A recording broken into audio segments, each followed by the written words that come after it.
Hello again, and the DJ back on Genshin Impact version 4.3.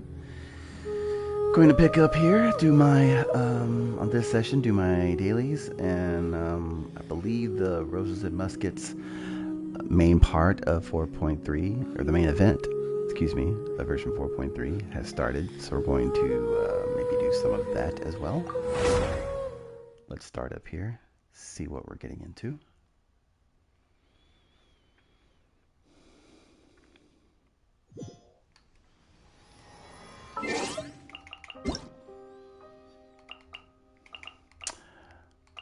Got my daily check-in, which you can once again get on hoyolab.com. That is the app that the developers, Hoyoverse, use for their games, including Genshin Impact. So they have a daily check-in on there. So make sure to get on that each day. Sometimes you'll get just some material, sometimes you get some more, and every now and then they'll give out 20 Primo Gems. And there was a couple of codes that were put out there. Got rewards for. One gives you 60 Primo Gems. The other gives you that. I believe they only last for like today only. I'm not sure. I think I might still have those if you just want to leave a comment. I believe I can probably give those codes out. I think I still got them somewhere. But anyway, let's see. Done the dailies for the day, I believe. Yes, I have. So here is the Roses and Muskets part here. It says, during the Fontanalia Festival, children carry baskets and head up and down the streets asking for candies. As you roam the vibrant, festive streets, you might just meet some familiar faces. And then there is that world quest with Leroy that I unlocked yesterday. So let's see here. Make sure I'm not capping out of my resin. Ooh, I almost am.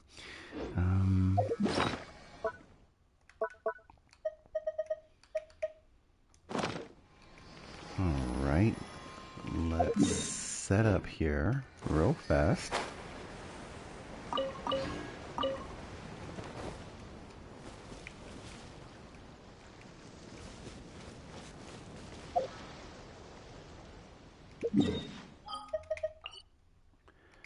I got some furnishings done. That real quick. And there's a new realm that's very Fontaine-based underwater realm layout that you can now get here for your Serenity Pot. What I'm going to do, however, is I'm going to build and purchase some of the furnishing blueprints that are geared towards that realm layout. Get some of those completed, and then switch realm layouts, because when you switch realm layouts, your your adeptal energy resets. The higher the adeptal energy that you have, the more realm currency that you can get each day. So I don't want to reset with like back to a low number. Boring. And then having to put out like these sets that don't really fit the realm layout. So I'm gonna go ahead and... This realm is truly beginning to thrive. I cannot help but be stirred. I'm gonna go ahead and get some of these furnishing sets like purchased and made first.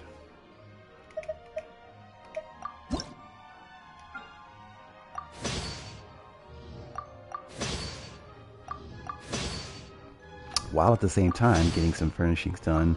I believe if I get 10 pieces of furnishings completed, we'll complete a weekly objective for my battle pass. So it works out that way as well. Let's see here. Okay, I need to purchase some more schematics, it looks like. So I'll do that real quick. Realm Depot, furnishing blueprints. Here we are.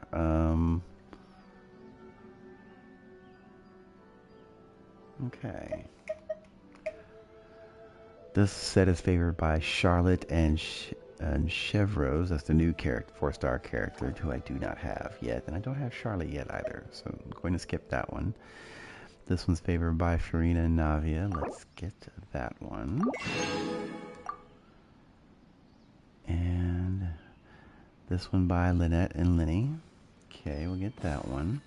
And again, you want these furnishing sets built and completed, because when you complete these furnishing sets, put them in your realm, put them in your teapot, and then you put the character that is favored by, they give you Primo Gems as a gift. So, another way to get some Primo Gems to build up to get whatever character you want to roll for.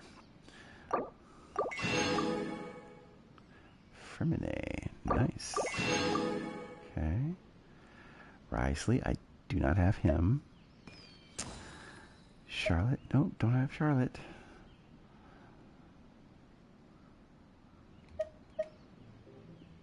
There's another one for Lynette and Lenny. Okay. How do I have so much currency? Well, by keeping my adeptal energy above 20,000, I believe is the highest tier of adeptal energy you can have. And to keep that over 20,000, I just keep my teapot well stocked, I guess you could say, with different sets, both the exterior and the interior in your main mansion or building. Let's see here. This one is Nouvelette, and okay, we'll have that one. Navia, I do not have yet. Still don't know if I'm going to roll for Navia yet. Termine. Risley and Chevros. Nope, don't have either of them. And this is just a regular set, it looks like. Okay. I do actually. Each week I purchase. Where's the realm treasures at? Yes, as you see here, each week I purchase the transient resin, because you can't miss out on that. It's basically a free fragile resin, temporary, since it only lasts a couple weeks, as you well know. But each week I get that, and I also get the sanctifying essence, because there's nothing that builds up artifact experience faster than these things, or more than these things. So each week I get these, and then these, the rest of the items that you see here, I'll get if I really need them. Like if I'm really low on Mora, I'm not really getting enough that I want while I'm spending it and building up something, then I'll go ahead and come over here and purchase some. But yeah, each week I get these two. Can't pass up on these.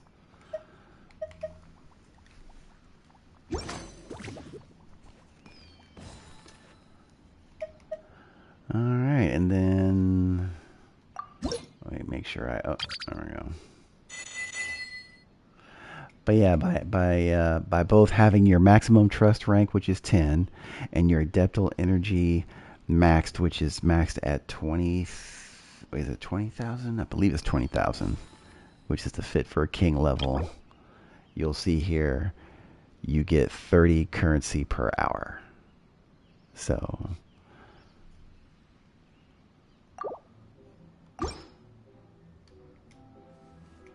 and I just simply come here and check it here and get it from that collected pot down below before it caps out, which I believe it caps out at 2,400. So takes about I think, if I remember correctly, a couple of about 2 days. Do I have everyone? Yes. The last character that I had that was not friendship level 10 was Farina, and I just got Farina at level 10 friendship about a day or two ago. So everybody. If you ever have... At least I believe there are like a few characters down below here that I'm not using too often, simply because there's just way too many characters. And they're friendship level 10. So yeah, everybody is. Yep. Wow. It's quite something when I take a look at the number of characters in my roster. But anyway. Yeah, and of course I wanted that friendship level 10 not to only to unlock all of their story, but to get their name cards. You know, name cards isn't really much to anybody, but I like having them. Okay. Got some new blueprints here, and I think I got my weekly objective of 10 furnishings. I did. More battle pass experience there. Raised up a level.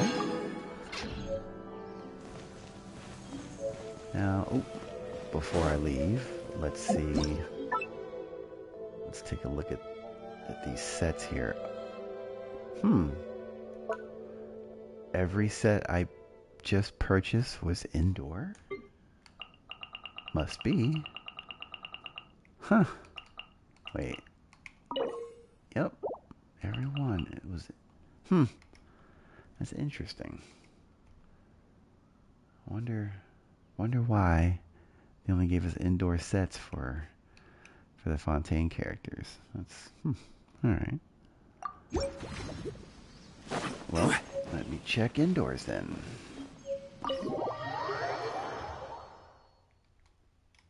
Okay.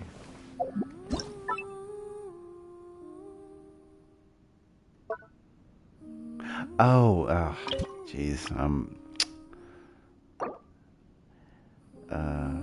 Discard trees. Didn't do anything. Okay.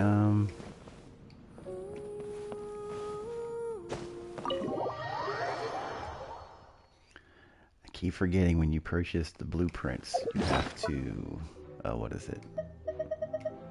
Use them. Okay.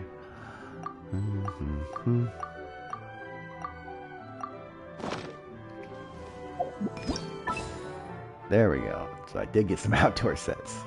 My bad. Let's see.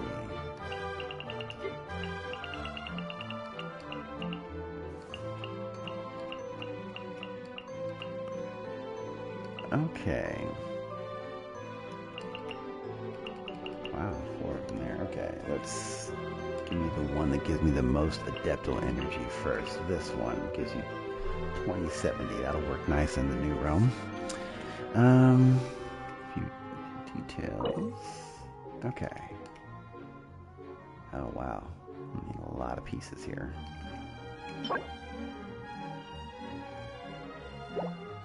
I have one of those. Okay. So I don't need to build another one. Okay.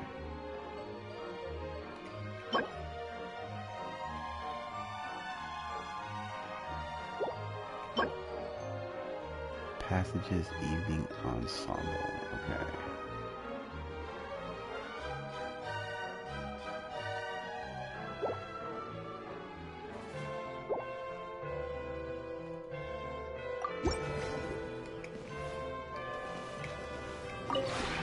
This realm is...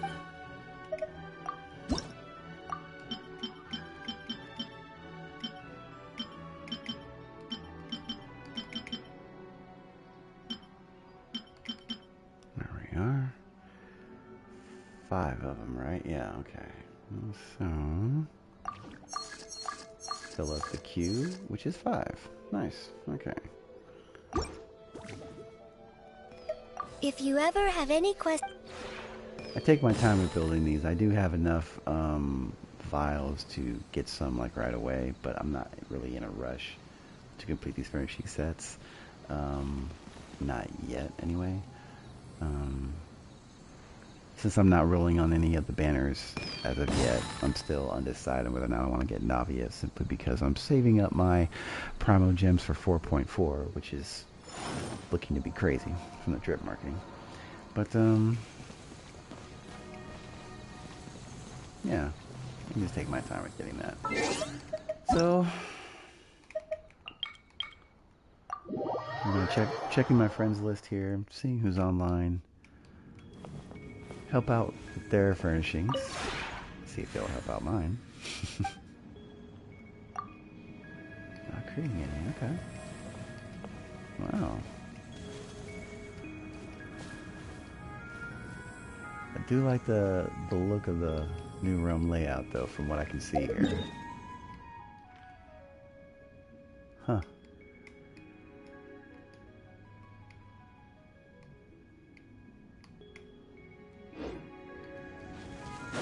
And I'm guessing it doesn't have any teleport waypoints set up here, so huh.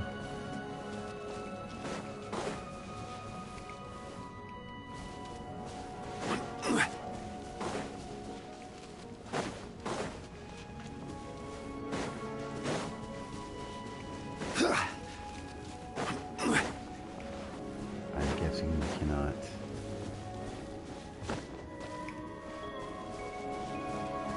swim to each location, or I wonder how that works.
Strange. I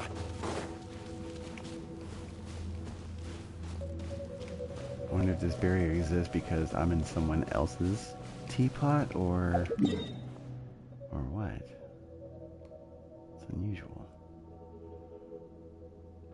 Oh, but I'm looking at the depthal energy is only at 2630, so okay. Might not be able to access the other areas. Anyway, okay. It's interesting.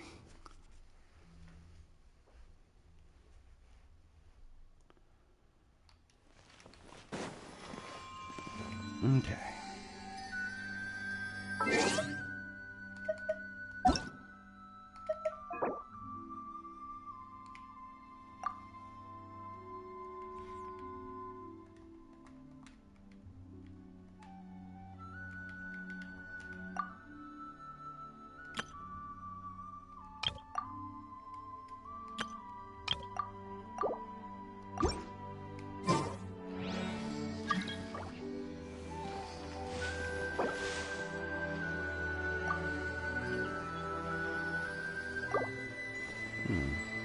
That's weird. Well, I had it to where you can auto join my teapot. Look here. The settings change on that?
Hmm.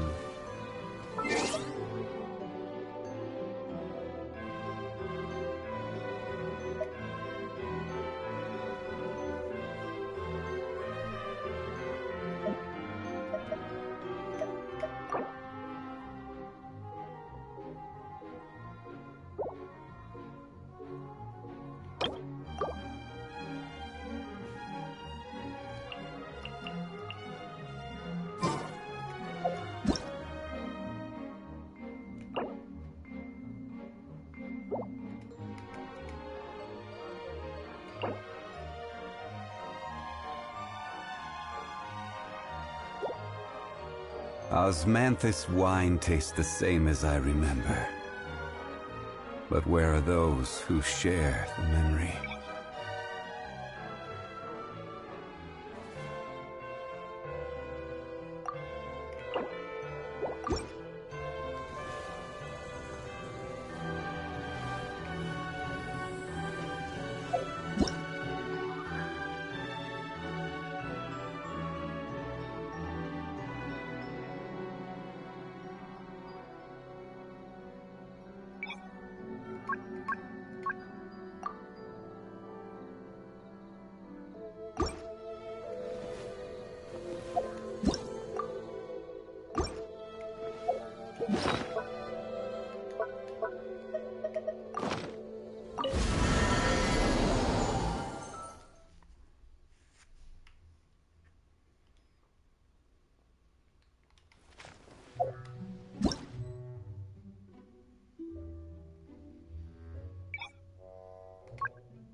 Used to be that you could have settings for your Serenity Pot separate from people joining you in the regular world and co-op, but I'm wondering if they both have been merged together now, because I can't find the setting for Serenity Pot anywhere.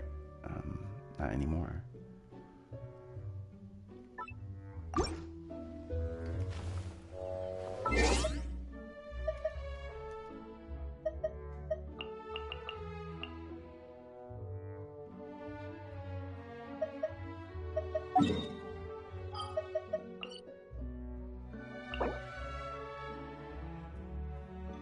Ah, there it is. Okay, there we go. There we go.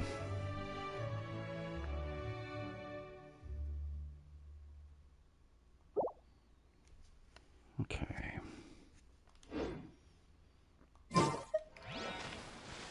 Now, on with what I gotta do.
This one's got your name on it! Hiya! Ha! Ha ha! Ha!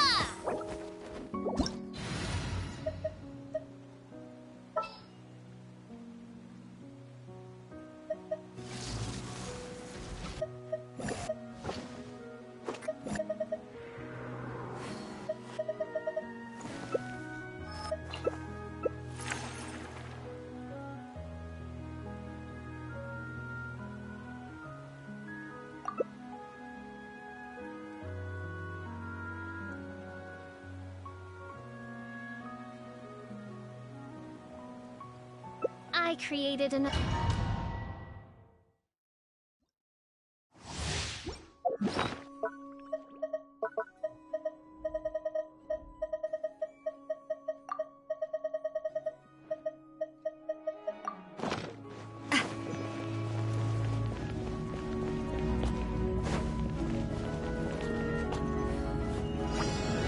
It's nothing.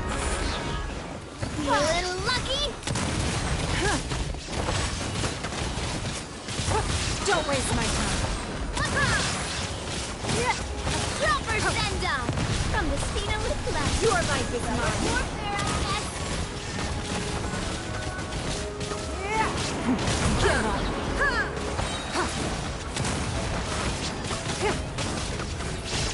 Submit! Think you can get away? Inazuma shines eternal. It's nothing.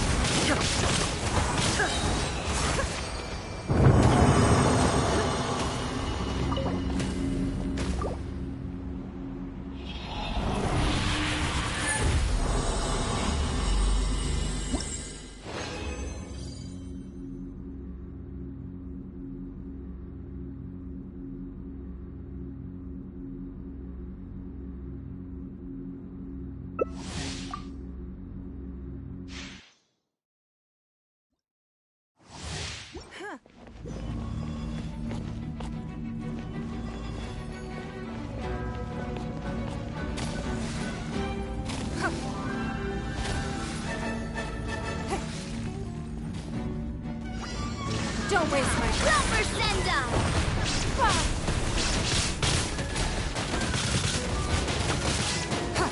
It's nothing.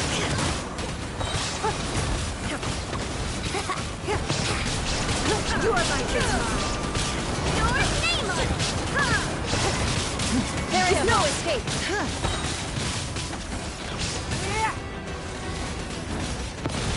Inazuma shines eternal.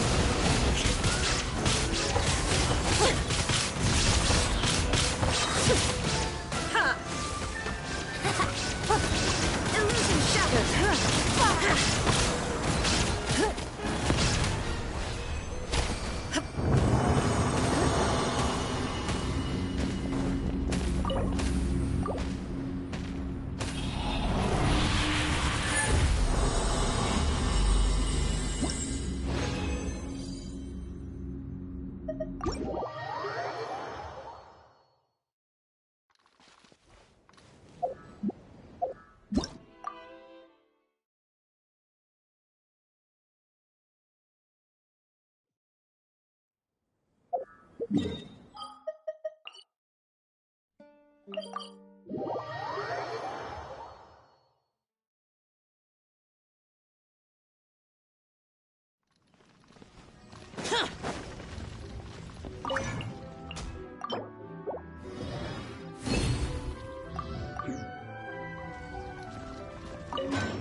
Okay, lowered my resin a little bit, so now we can finally get to roses and muskets.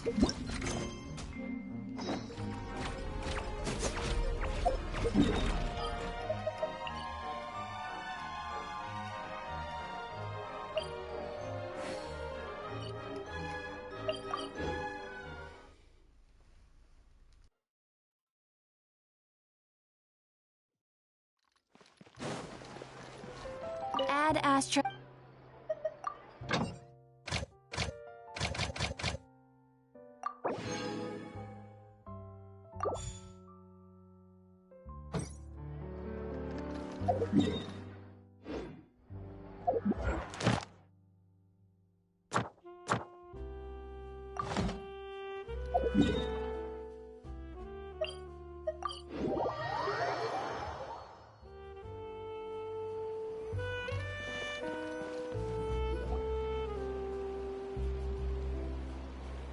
Seriously? But, Mr. Morris, I don't understand, sir. How can you only be telling me this now? I'm afraid that there's nothing really I can do. I'm really facing a crisis. My hands are tied. But what about my film? Well, I'm afraid you'll have to come up with something on your own. Take it from me. Sometimes you just have to let things go. Same goes for this film festival.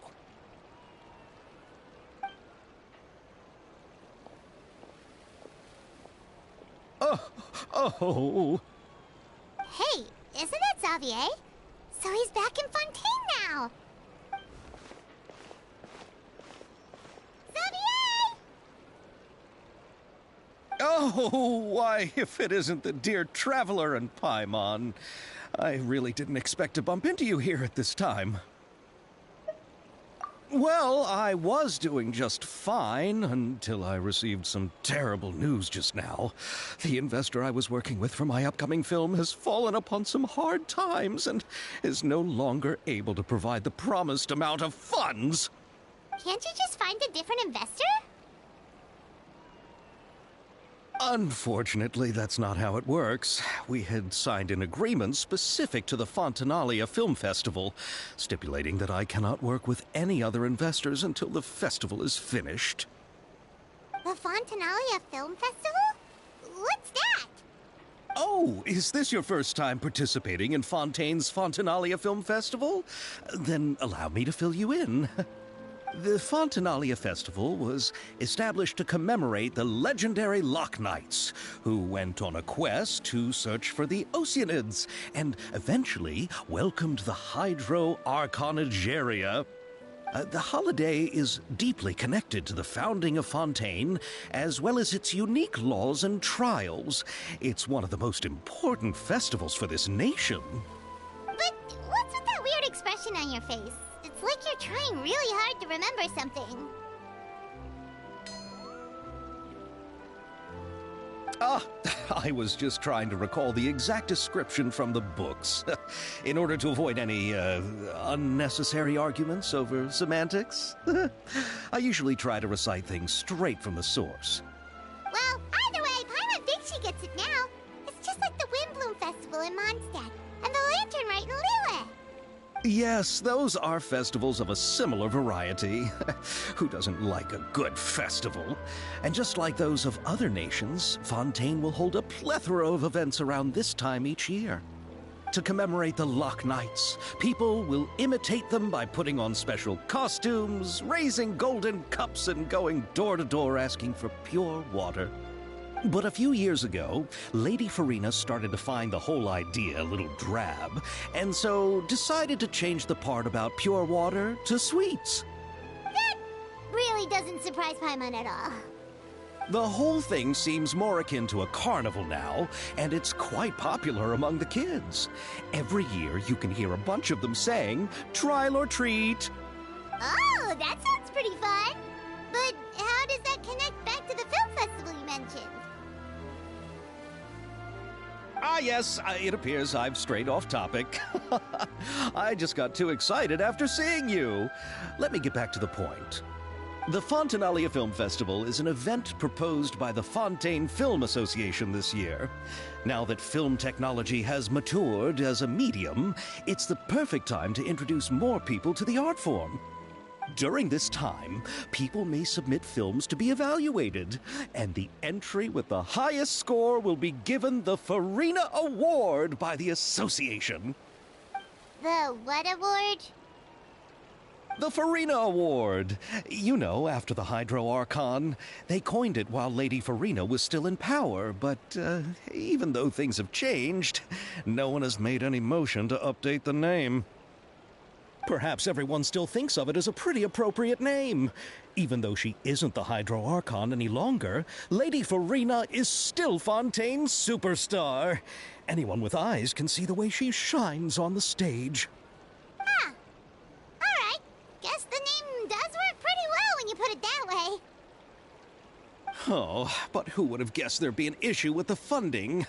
How will I ever explain this to Miss Chiori? Not to say all the other actors who traveled all the way here from Inazuma. Chiori? Sounds familiar. Where have we heard that name before? Yes, that's her. I asked her to oversee the event's art direction, including the design of the actors' costumes and appearances. Oh, Paimon remembers now! Navia said that her clothes were designed by Chiori, and Kirara's outfit too! How to describe her? Well, she tends to be pretty direct and can be very forceful when it comes to dealing with people. The fashion world in Fontaine has dubbed her the Thundering Seamstress. Her remarkable designs have led many Fontainians to become very interested in Inazuma. Anyway, Chiori is acquainted with all the actors I've invited from Inazuma. Without her help, I don't think I would have been able to get such an international cast for the film. She really is a kind soul. Who are the actors from Inazuma? Do we know them? Why don't the two of you accompany me to the Aquabus station to welcome them? Judging from the time, the Aquabus should be arriving shortly. Chiori will be waiting to meet me there as well.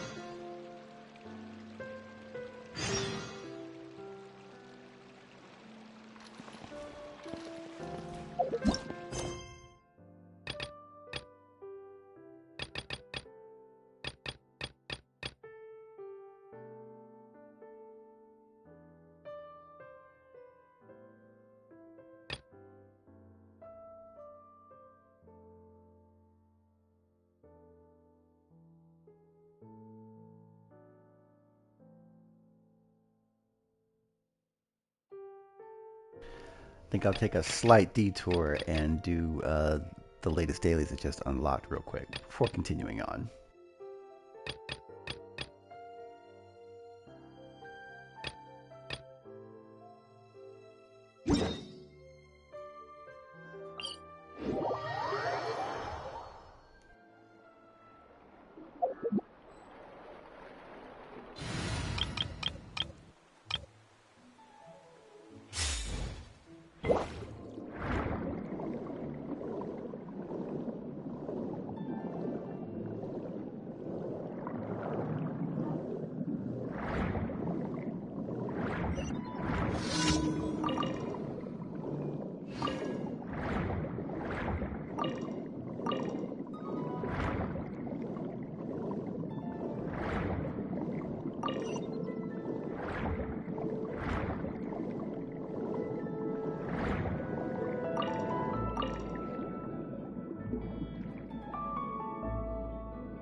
Here!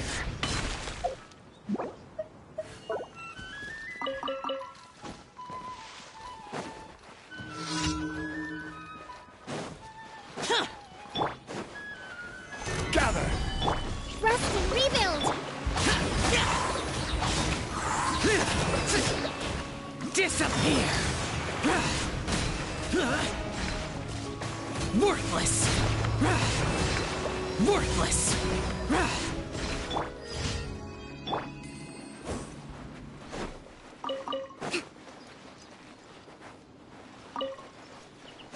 Let's move out.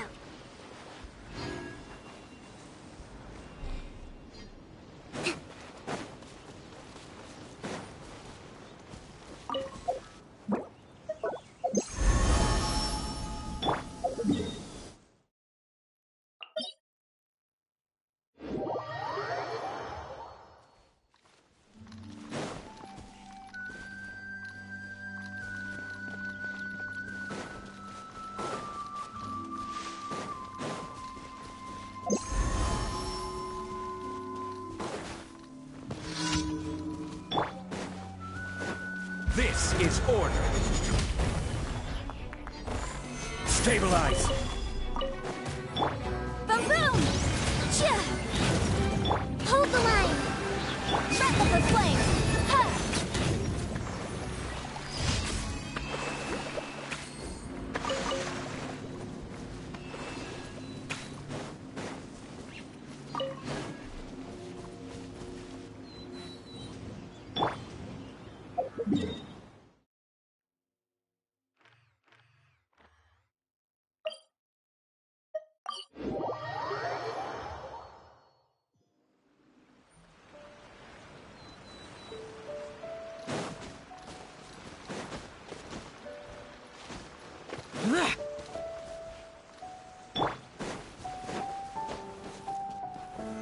Solidify.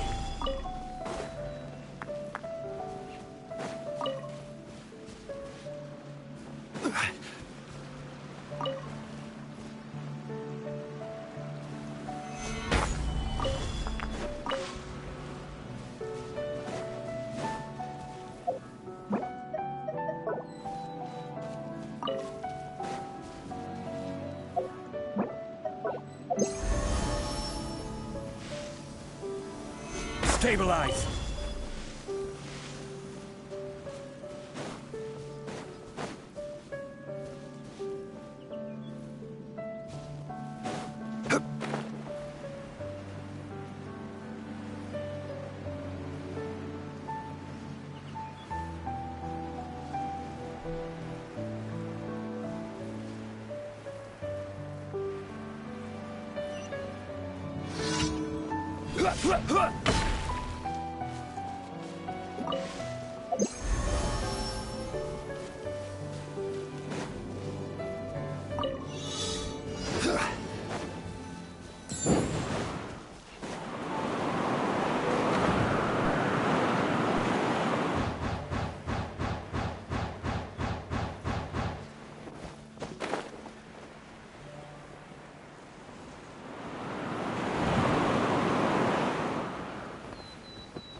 Ad Astra. Thank you for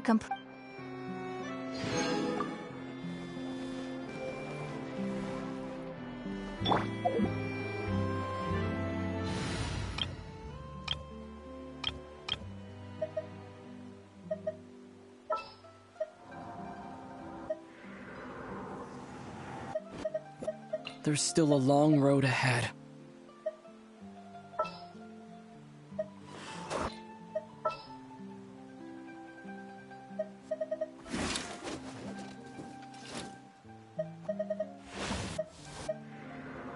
You called?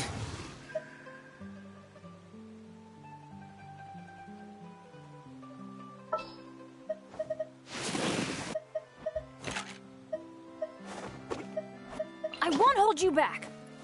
Much.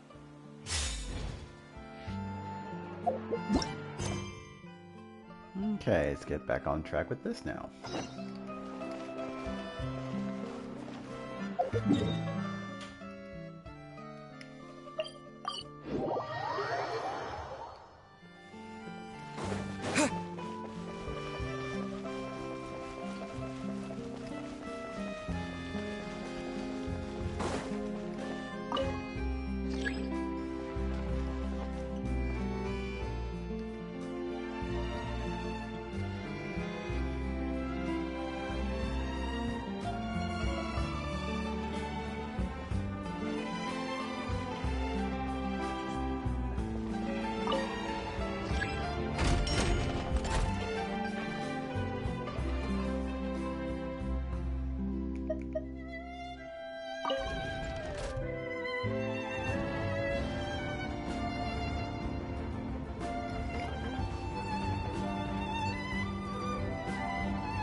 Miss Chiori?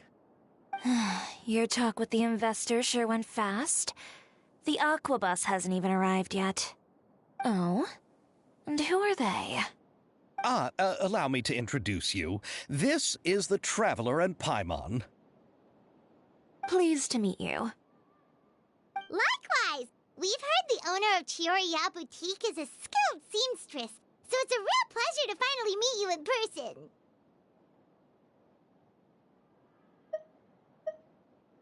Why, thank you.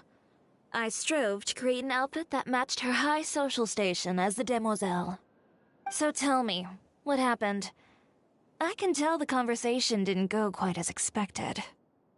Well, it's like this.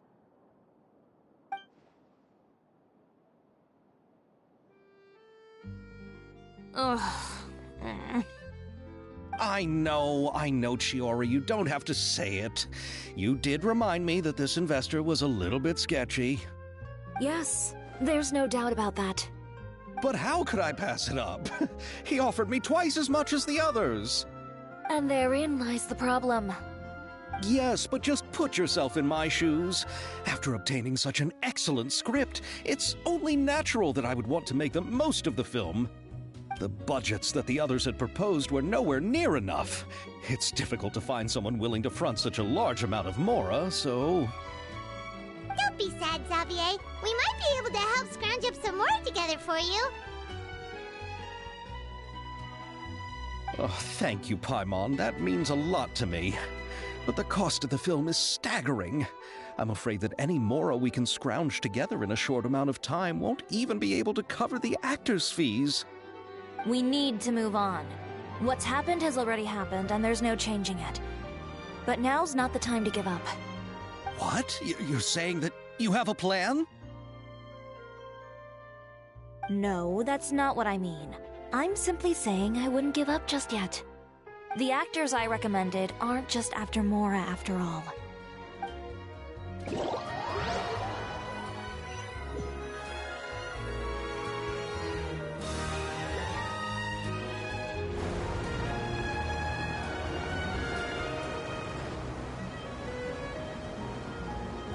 Really? Then where do you live?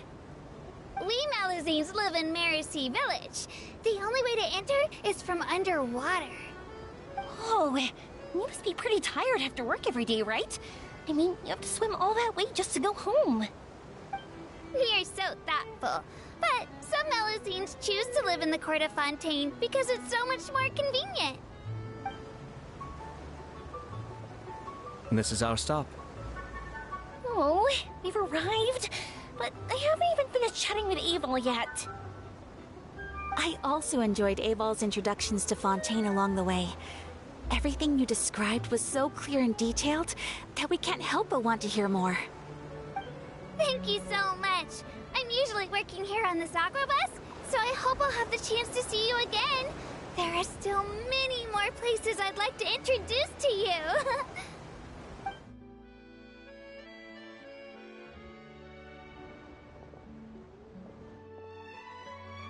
Welcome to the court of Fontaine. Chiori, you sure have changed a lot. This is the first time we've seen you since you left Inazuma. I haven't realized it's been so long. I was in such a rush when I left that I didn't even get to say goodbye. Thank you for extending the invitation, Mr. Xavier. I'm looking forward to a fruitful trip here in Fontaine. It's an honor to have the head of the Kamisato clan visit us. So they're who you meant when you said you had actors coming from Inazuma? Oh? It's the Traveler and Paimon. Wow, what a coincidence! Ayaka and I were just talking about you on the way here. Are you also here for the film? We just ran into Xavier earlier and came over with him. But I'm not an actress. Sir Kamisato and Lady Ayaka are the real actors here. I'm just tagging along with Ayaka to have a good time together.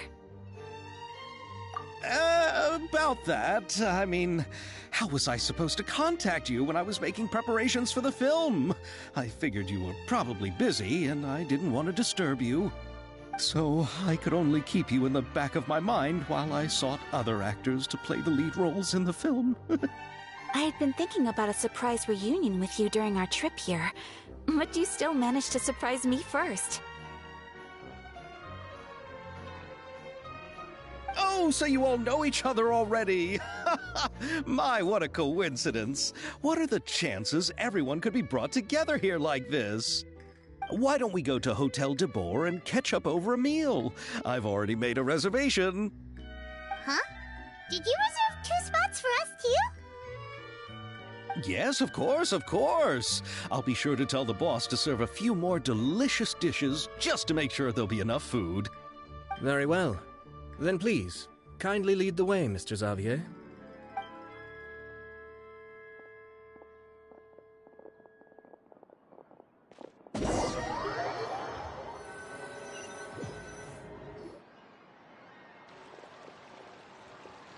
Wow, the buildings in Fontaine are so tall. Just look at how big they are. And there's the fountain that Aval mentioned earlier. It really is a magnificent sight. And look at that huge spinning sphere. Where does it get its power? Wait a sec. Could it be one of those clockwork mecha we've heard so much about?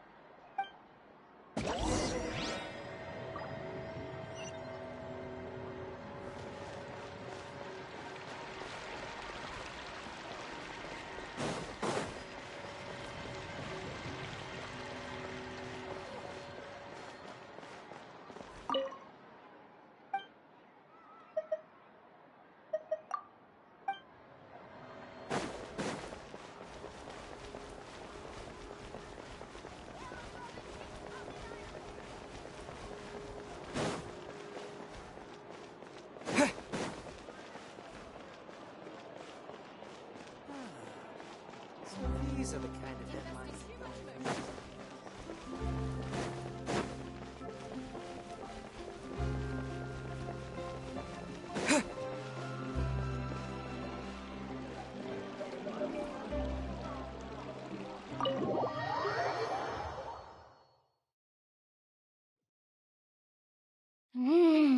So this is what food from Fontaine is like.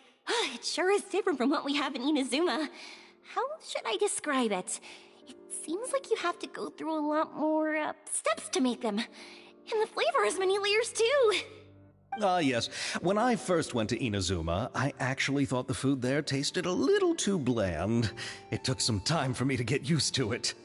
Let's get back to the purpose of this trip for a moment, shall we? How have preparations for the film been coming along, Mr. Xavier? Well, I've already assembled most of the film crew. A lighting specialist, a prop manager, and a costume designer. I've also bought the copyrights from the novel's author. Oh, it's called The Two Musketeers, right? I read the script you sent me on the way here. The story is pretty good. Originally, I was planning to start filming as soon as Sir Kamisato and Lady Ayaka arrived in Fontaine, but I'm afraid I've run into a bit of a problem. Oh? What is it? It has to do with the film's investor, Mr. Morris. He suddenly informed me this morning that he's encountered some financial trouble and will be unable to release to me the amount of funding agreed upon. It's said that Fontaine's legal system is well developed. If he has violated the contract, then can't you simply take him to court over the matter? Well, I'm still more concerned about filming. Even if I were to take him to court, I'm afraid it would take months before the case could even be heard. Then, is there a way we could raise funds ourselves to solve the problem? I've considered that option too, but unfortunately, it's difficult to gather such a large amount of mora on such short notice. Besides, we have to consider the film festival's submission deadline. Mr. Xavier, if Ayaka and I were willing to perform for free, would that resolve the problem you are currently facing? What? No, out of the question. To have you come all this way just to act for free? Oh, no, that won't do. There's no need to worry, Mr. Xavier. My brother and I had actually intended to work for free after receiving your invitation. Inazuma has only recently reopened its borders, and needs to strengthen its relations and cultural ties with other nations. We didn't have many collaboration projects with Fontaine in the past, so we hoped this trip would serve as a good start for the future. Indeed. You could say that's the real reason why the Yashiro Commission agreed to come to Fontaine. I understand, but having you two act for free just doesn't seem right. Not at all. While we're officially here to conduct a cultural survey of sorts, we must express our sincerity if we want to establish formal cultural ties with your nation. This film will serve as proof of friendly cooperation and cultural exchange between Inazuma and Fontaine. It's my hope that the film can be finished and released as smoothly as possible. If you still don't feel comfortable with this arrangement, I would also be more than happy to be introduced to some other renowned individuals in Fontaine's literary and artistic circles. All right. I'll do as you say. Thank you so much. I'll make sure to cobble together enough mora now, even if it means selling my house, my camera, and every single family heirloom. Come on now, no need to go that far. I'll also help you out as a brand sponsor.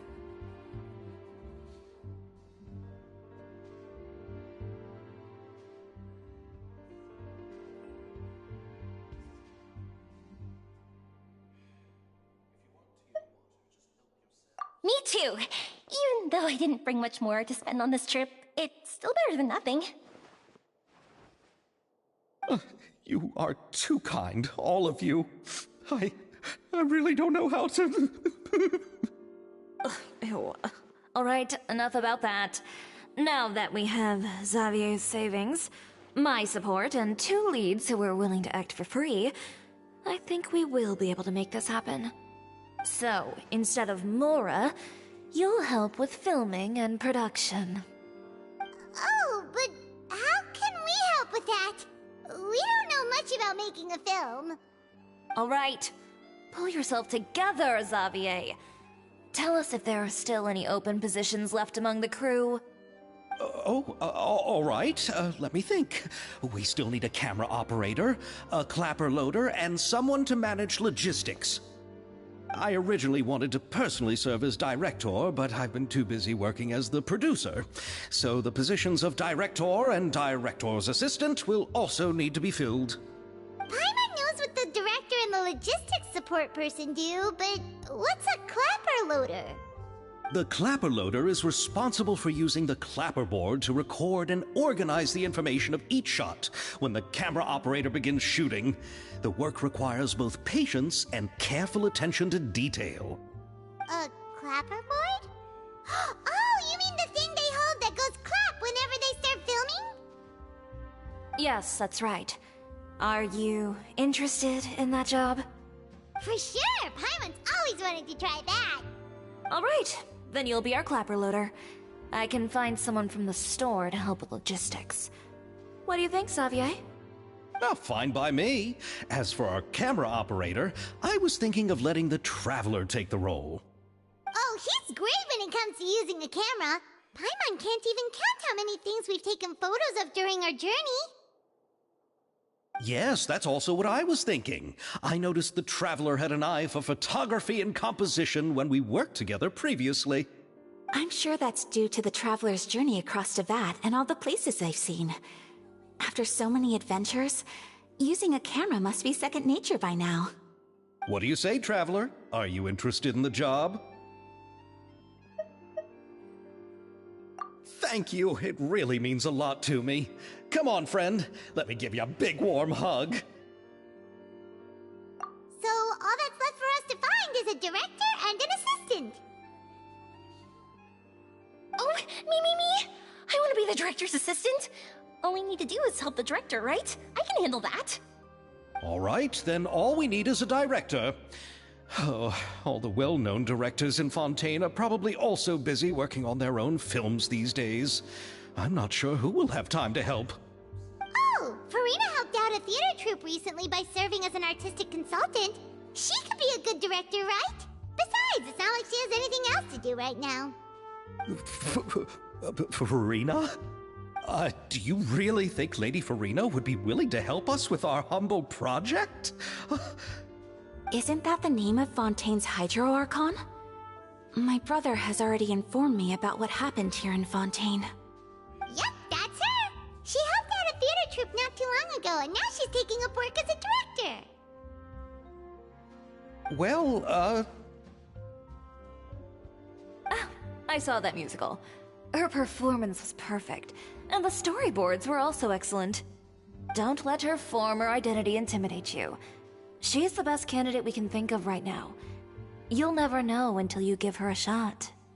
Fine. You're right, Shiori. I'll do anything for the sake of my film. Anything! Then I'll have to ask the Traveler and Paimon to show me the way to Lady Farina's residence. I just hope she'll agree to help. Do you need us to also come along? No, there's no need to trouble you with this. Besides, you've just arrived in Fontaine, and I'm sure there are many places you would like to visit. Just leave this task to me. It's part of my duties as the producer. Very well. Then we'll be waiting to hear the good news. I'll go with you. By the way, you might want to consider bringing a gift. And don't worry, we won't simply drop you off at Farina's place.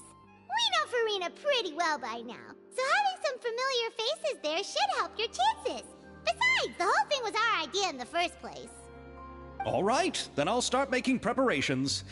As for the gift... A gift for someone who was once seen as the Hydro Archon. I wonder what she would like. I recall that Lady Farina once fancied a clockwork ring, so perhaps I should get another exquisite clockwork contraption for her. Huh? Can't we just bring some desserts, like the Fontanalia mousse? But wouldn't that be a little too cheap? She does like desserts, though. Isn't the Fontanalia festival happening right now? I heard Abel tell us on the Aquabus that Farina introduced the tradition of going door to door and asking for sweets. To do something like that, she must have a real sweet tooth. I agree with Yoimiya. If the gift is too fancy, it might actually make her feel more uncomfortable. Alright then, let's go buy some Fontanalia mousse.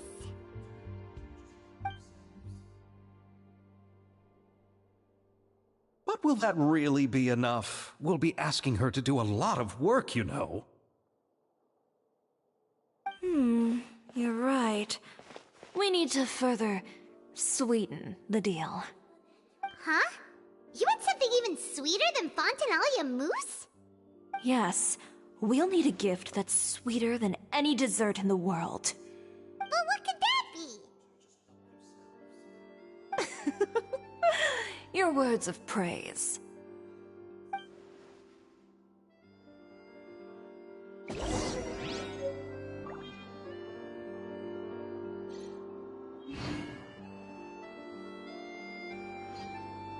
will Lenny and Lynette do another show? You go ahead. No need to worry about us. Oh, I hope Verena will like the gifts we prepared. Oh, and if you still think we should get something else for her, just let me know. I should be able to make some fireworks.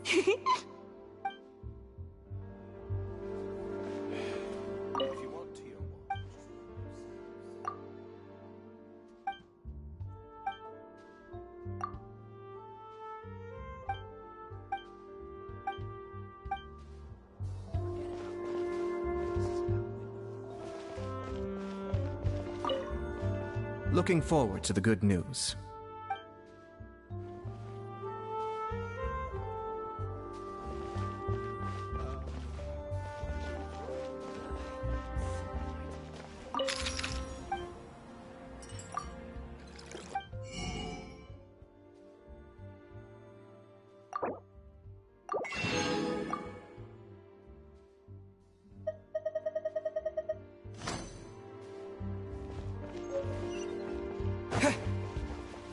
Art is the key ingredient in fun.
This is where Farina lives. Okay, I'll go knock on the door.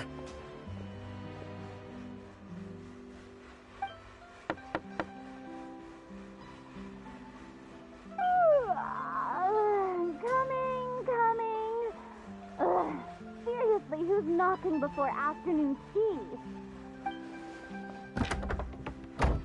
Huh? Who are you? Lady Farina, please allow me to introduce myself. I am Xavier, a film director. Hello. Oh, is that the traveler in Paimon I see behind you? And who's this? I'm Chiori. Ah, the one from Chioria Boutique. Hello, hello. So, what are you all doing here? Do you need something? Did you just get up, Farina? It's already past noon, you know. Huh? Oh, Paimon means the weather is so nice in the afternoon and the sun is so warm. Just like how you make us feel. Sleeping in late is a really smart idea.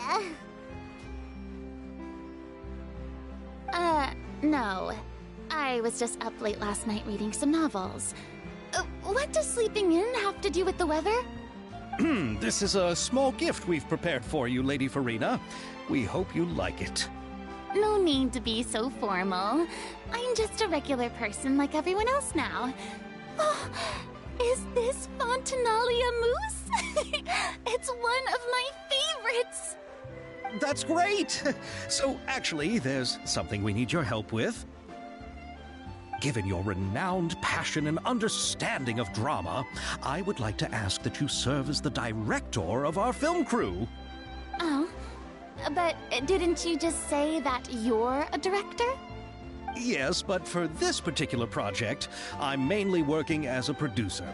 Besides, I'm sure that your understanding of the performing arts far surpasses my own, Lady Farina. Are the Traveler and Paimon also part of the film crew? Yep, we sure are. Paimon's the clapper loader and he's the camera operator. Camera operator? That can be a pretty technical job, and it directly affects the final quality of the film. Are you really up to it? No, I'm not questioning your abilities. It's just that I've never really seen you use a camera before. Maybe you can come up with a test for the Traveler and see for yourself. If he can satisfy you with his camera skills, then you'd have nothing to worry about and can join the team. What do you say? You sure are getting better at rolling with the situation, Paimon. Oh, I do wish to see how skilled the Traveler really is with a camera. All right, how about this? We'll work with what we have. I'll give you some scenarios and see if your work is up to my standards. Very good. It's essential for the camera operator to understand the director's vision. I'll make my decision after seeing your work. Are you ready? I have high standards, you know. Okay, grab the camera and I'll give you a scenario.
It appears that you have more skill than I thought.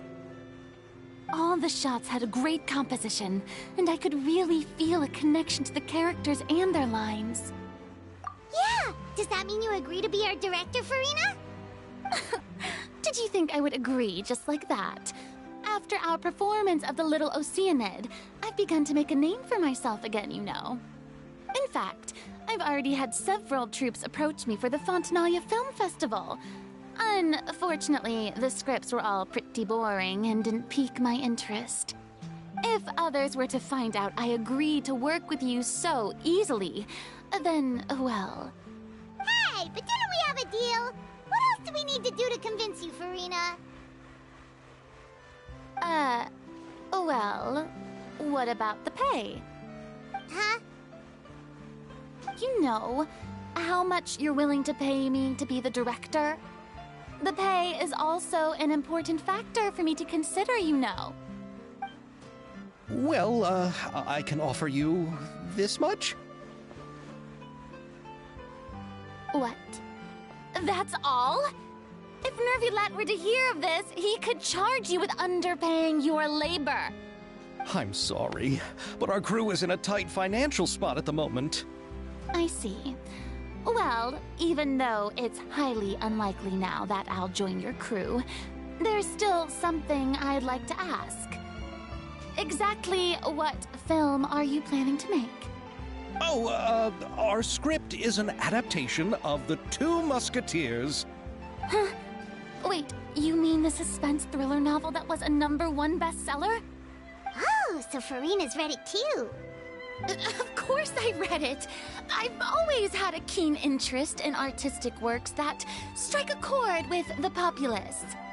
I see. It all makes sense now. You must have used most of the budget to pay for the copyright. Not really. The novel's author transferred the copyright to me practically for free once he heard that I wanted to make a film adaptation of the story. The lack of budget is due to another issue. He probably just wants to get his name out there. So, Mora isn't the most important thing to him right now. It reminds me of a delivery courier who wears one of my designs while traveling all across Teyvat.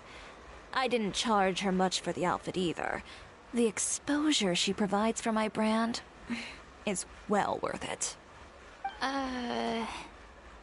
So, are you a big fan of this story, Farina?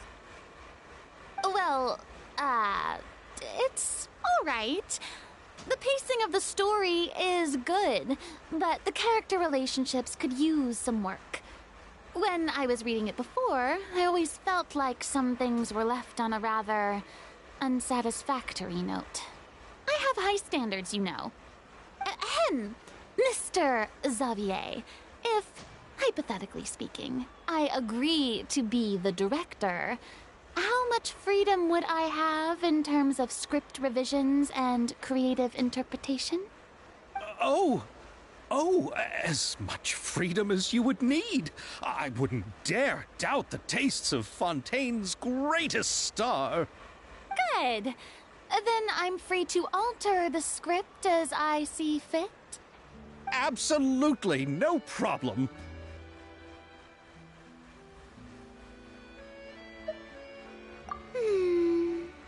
All right. It seems that your crew really can't go on without my care and direction. So, you agree? Yes, I agree. Although the pay is well below what someone of my caliber deserves, a great script calls for a great director. I mustn't let a perfectly good story be ruined due to lack of funds. If you have fine cheese and bread, you wouldn't just let it sit on the counter and get moldy just because you lack an oven, right? Oh, Hydro Archon above! I'm not dreaming, am I? Somebody pinch me. There's no more Hydro Archon, you know. And it's still a little early to celebrate. There's a lot that goes into shooting a film. Although the trickiest tasks of finalizing the script and casting the actors have already been taken care of, we'll still need to reserve filming locations. Not to say set up lighting and props. and by the way, since we'll be filming The Two Musketeers, we'll need to find an action choreographer. Ideally, a professional who has actual experience with muskets. Yes, I've thought about this as well. I was hoping that you might know someone who could handle the job. Me?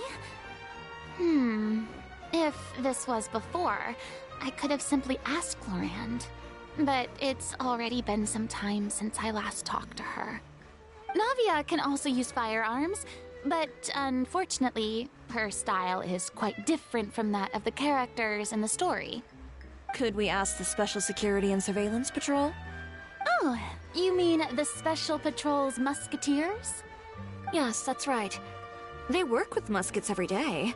I can't think of anyone more qualified than them. They would be under Nervilette's jurisdiction. Unfortunately, I don't have any connection with them at all. So, in the end, we still have to start by talking to Nervilette. No need to go to all that trouble. I know their Captain Chevres. Oh, you do? Wait, Chiori, how do you know the captain of the Special Patrol's Musketeers? No particular reason. Running a business means dealing with some trouble from time to time, and she's helped me out on a few occasions. In return, I've helped her handle a few situations in which the Special Patrol couldn't get involved directly. So, we've gotten to know each other over time. So you're saying there's been times when the Special Patrol needed a fashion designer to handle a situation? Your work is becoming more and more mysterious. It'd be best to keep it that way. Anyway, enough about that. What do you all think about asking the captain to be our musket action choreographer? She sounds professional enough. She is a captain, after all. I have no objections. But I imagine the Special Security and Surveillance Patrol must be busy with their duties. Do you think she'd really have time to help with shooting a film? And then there's the issue of pay. Well, it just so happens that she's also not the kind of person that's just after Mora. As for whether she has time, I'll have to go and ask her first. Then I'll leave that to you. Macaroni's on sale today, so I've got to go. You can just tell me how things went when we discuss tomorrow's plan later. No problem. Having Farina join feels like a big boost to our team. Of course. Just wait until the day of our premiere. You'll witness the true power of my name in these lands. You'll be so glad I agreed to help. I can guarantee that even the standing tickets will be sold out. I'll be sure to ask some people I know to see if they'd be willing to act as extras. Seems like you're finally getting more comfortable with your own reputation now. I didn't ask for the Clapper Loader's commentary, Paimon. Then let's get going. I happen to know where Chevres is today. By the way, I'm curious. If my pay is so low, then what about our two lead actors? Didn't they travel here all the way from Inazuma? Actually, they told us that they see the trip as part of a cultural exchange, so they didn't ask for any pay. What? So is every person in Teyvat who doesn't want money gathered here to shoot this film? Don't tell me Chiori isn't being paid either. I already knew Xavier from before, and he's also agreed to give my brand some good exposure. It seems the gods have really smiled upon you, Xavier. And that certainly doesn't include me, mind you.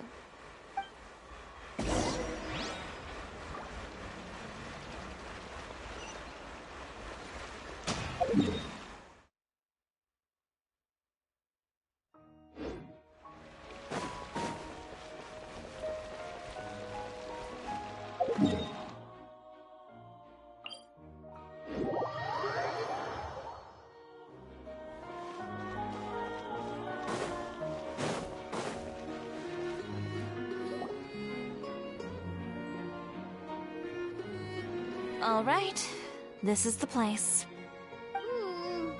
But where's the captain? There's hardly anyone around here. She's over there. The one with an eye patch reading in front of the newsstand.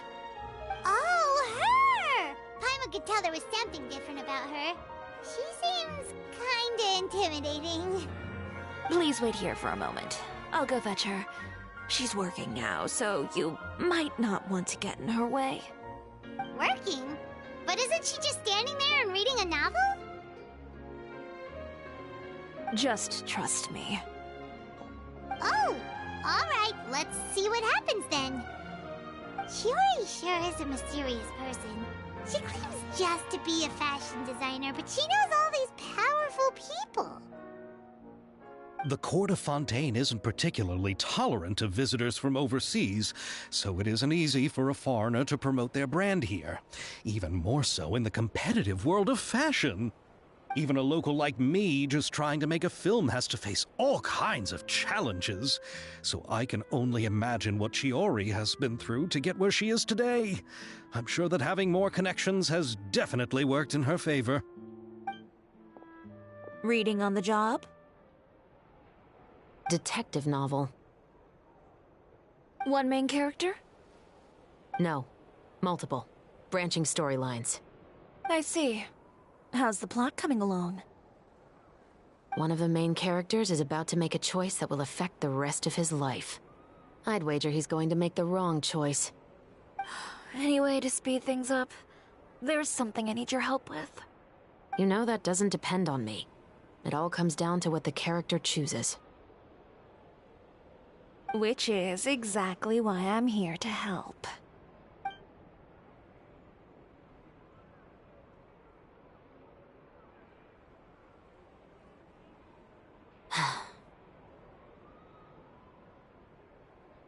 All right. It appears he made the wrong choice in the end. Halt! Huh? What's going on? Hand over whatever you're holding. Oh, it's just a book. I didn't buy anything else. Then I'm sure you wouldn't mind letting me have a look. Excuse me, officer. I don't mind you standing around here, not purchasing anything, but I'd prefer if you didn't disturb my customers. It's bad for business, you know? Don't give me that act. You won't be able to get off so easily either. I am Chevraz, captain of Fontaine's Special Security and Surveillance Patrol. I will say this one last time. Hand over whatever you're holding at once. And before you do anything unwise, let me remind you that I'll have you on the ground before you can even think about making a run for it. All right. I'll give it to you. But please let me say something first. If there's any contraband in that book, then the shopkeeper here is the one who slipped it in. I don't have anything to do with this. Why, you trying to leave me on the hook, huh? You were the one who said you wanted it. Save it for the interrogation room. Take them away, Letelier.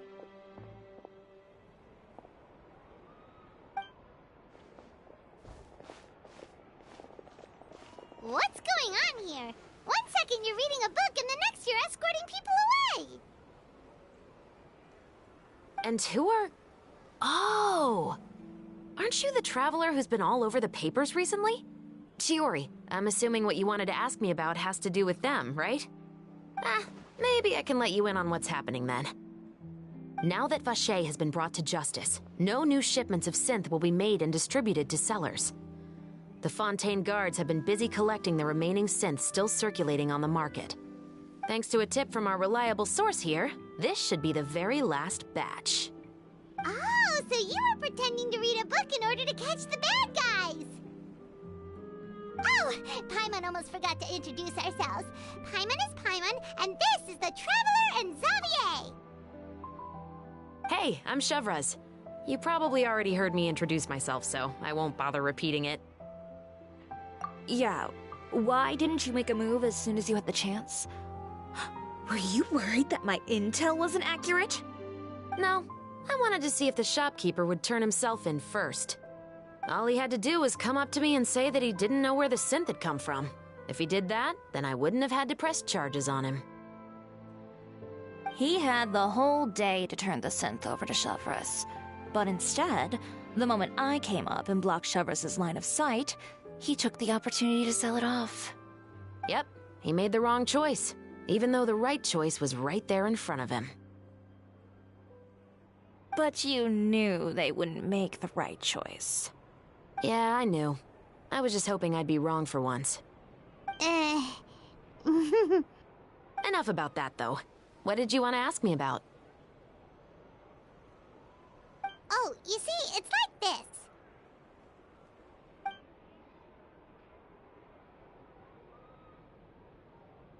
The Two Musketeers. You certainly have a good eye for a story. So what do you need me to do? Just be the action choreographer for the actors? Yes, that's right. I want to make sure we get all the details right. I want the actor's posture and understanding of firearms to be as realistic as possible. However, I'm afraid this work will require a bit of your time, since you'll have to be present whenever we're filming. Also, as for the pay... No need to say any more. I'll join. Huh? Just like that?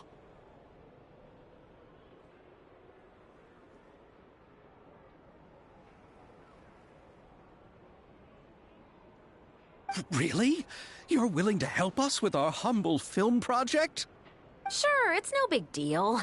As I said, we've wrapped up our investigation here, so I don't have any other tasks on my plate for the moment. Besides, I personally really like this novel. I even have the collector's edition at home. Stories where justice prevails over evil never get old for me. Then we've got a deal? Yes, I'll see you on set tomorrow. Oh my! I can hardly believe it! I should tell Lady Farina immediately. Oh, and I must tell the prop manager and lighting technician to get everything ready. We start filming tomorrow! Calm down, Xavier. The film is going to take more than just a day to finish. Still, I should also head back now and start preparing the actors' costumes and makeup. Alright, guess that's it for today then. Traveler, Paimon, please stay for a moment. I have something to tell you. Then I'll take Xavier back. Poor thing. He's so excited that he can't even walk straight anymore. I don't want to spend our first day fishing our producer out of the fountain.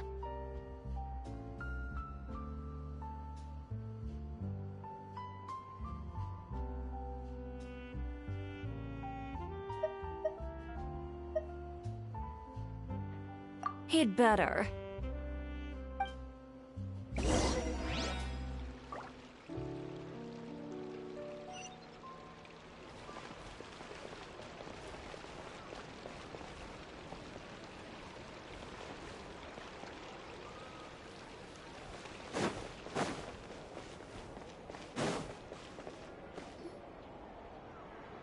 So what did you want to tell us, Chevres? Have you read The Two Musketeers? The story is about a pair of children born into the household of a baron, and their struggle to survive together and take revenge for their mother. They were raised at the baron's estate, where their mother worked as a maid. The two were illegitimate children that the baron had with the maid, so they were never treated well by anyone. One day, upon returning home, they found their mother had been murdered and left dead on the floor. It was quite evident that the culprits were the other members of the Baron's household, who never had any kind words to say to them. However, the Baron was able to exert his influence and keep the whole thing under wraps. The mother's death was eventually deemed as a suicide, and there was no chance of bringing her murderers to justice. The two siblings decided to flee and someday avenge their mother. Many years later, members of the Baron's family suddenly started turning up dead one after the other, all killed by gunshot. A rainbow rose was found on each of the victims' bodies, being the flower that the kid's mother liked best. The Baron believed that the mother's soul had come to take vengeance on him, so he lived in fear each day. But it was actually those two siblings who had fled all those years ago. They relied on each other to survive and trained day and night, eventually becoming adept musketeers.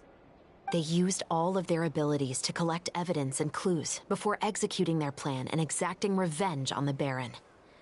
Their actions let the truth behind their mother's death be known to all. That's quite an exhilarating story.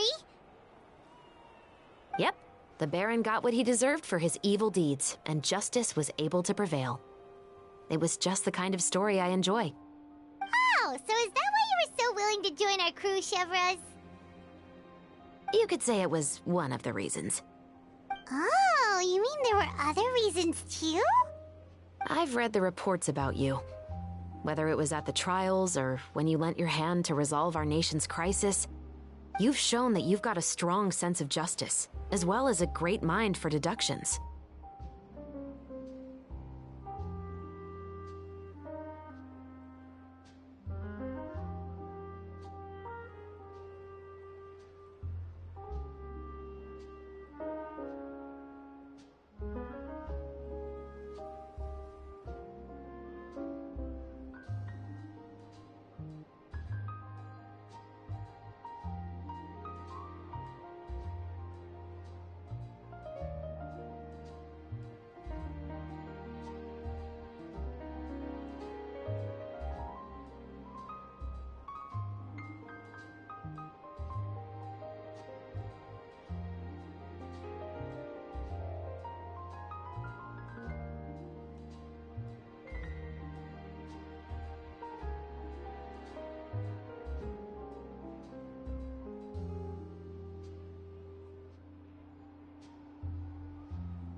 Yes, you're as sharp as I expected. It seems you've experienced many similar situations before. There's been a recent murder case involving muskets. The perpetrator's methods appear to be very similar to what is described in the novel. Huh? Really? But Paimon didn't see anything about that in today's papers. The Marechaussee Phantom hasn't yet released any information to the public because the investigation is currently at a standstill. The murderer is extremely cautious. A murder involving firearms? But not that many people use those in Fontaine, right? Impossible. We perform a routine inspection of our firearms and ammo reserves every day. If one of the weapons had been fired, it would stick out like a sore thumb. Besides, I trust the members of my platoon. However... Well, that's all I can disclose about the case today. Huh? What do you mean? I hope you all can go back and get some shut-eye. You can decide tomorrow whether or not you'd like to join the investigation with me. I'm aware this might not be the ideal time to add more to your plate, but the more capable people we have, the better the chances that justice will prevail.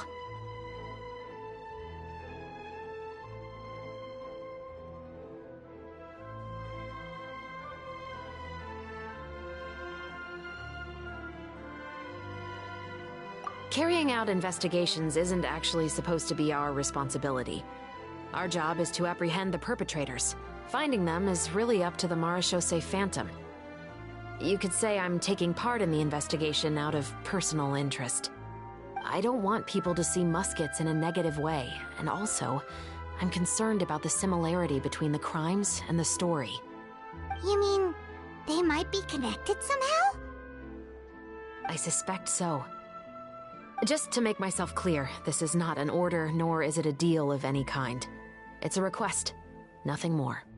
If you two have any interest in the case after we finish filming tomorrow and are willing to assist me, then I would be most grateful. What do you think, Traveler?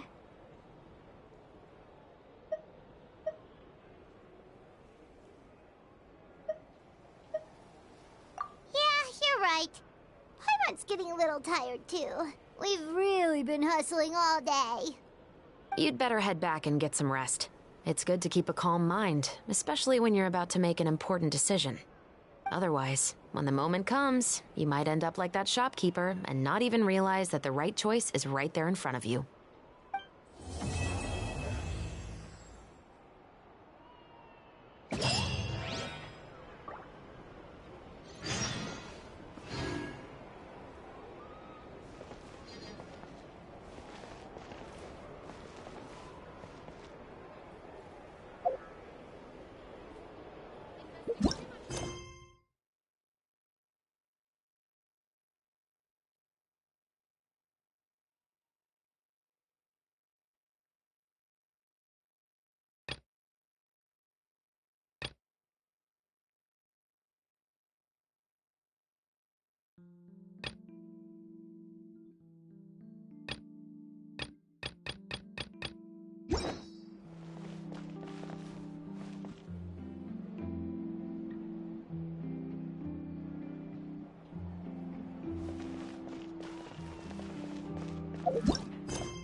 It's finally time to meet up with everyone.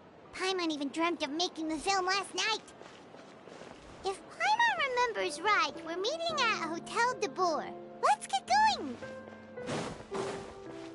Investing too much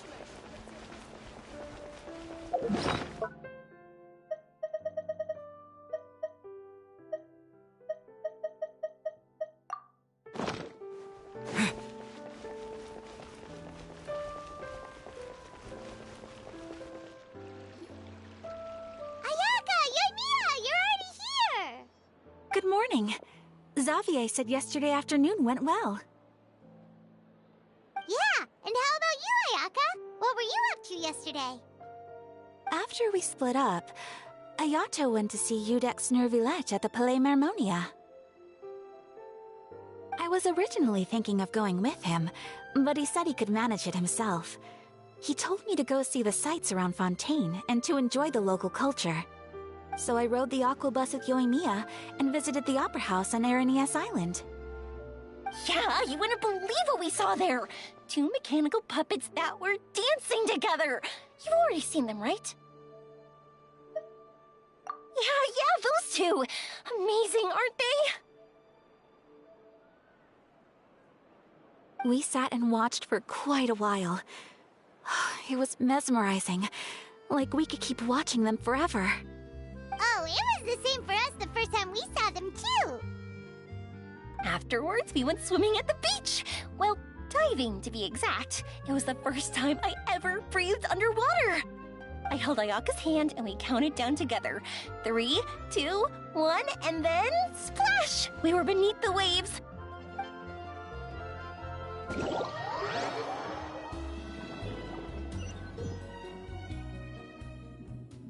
At first, I didn't dare to open my mouth.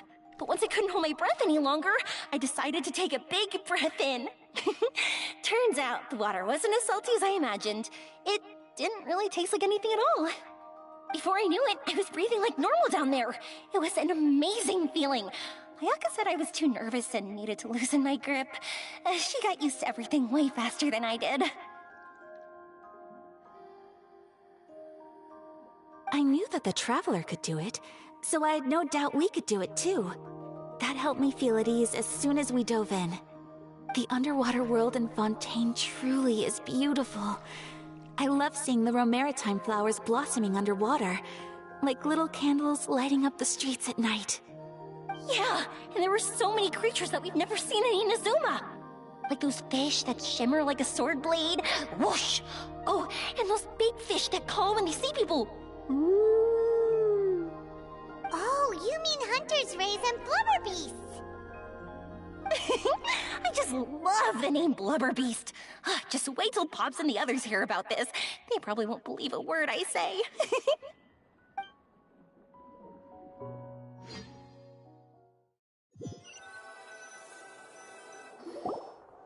Yoimiya was down there for quite a while.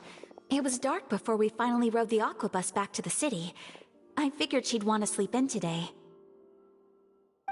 Yeah, even I was worried that I wouldn't be able to get up. I still felt like I was drifting in the waves when I went to sleep last night.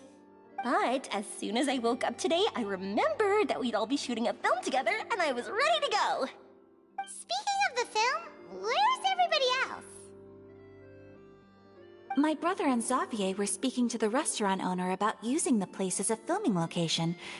They should be here soon. As for the others, We're here. Please excuse my tardiness. I just finished the Special Patrol's 6-mile morning jog. Wait, 6 miles?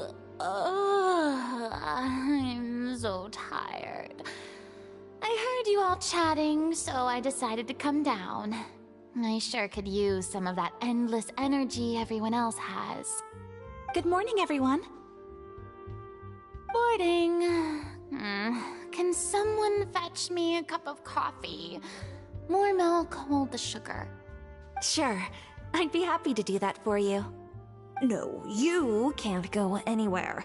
Please, have a seat over here so I can get started on your makeup. The last thing I want is coffee stains on my costumes. I can get the coffee. It's the perfect job for an assistant.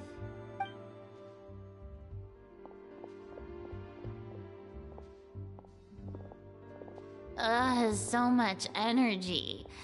Seriously, what's her secret? Oh, Yoimiya's always like that. But you sure look exhausted, Farina. It's because you're not used to waking up so early, huh? Of course not. I spent the whole night reading the novel from cover to cover, marking sections that either need to be omitted or adapted.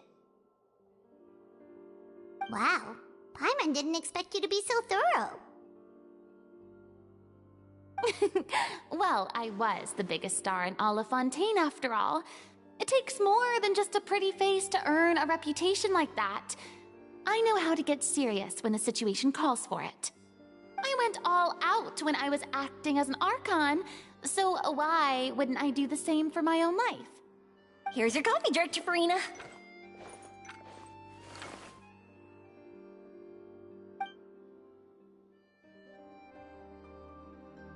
Oh, thank you.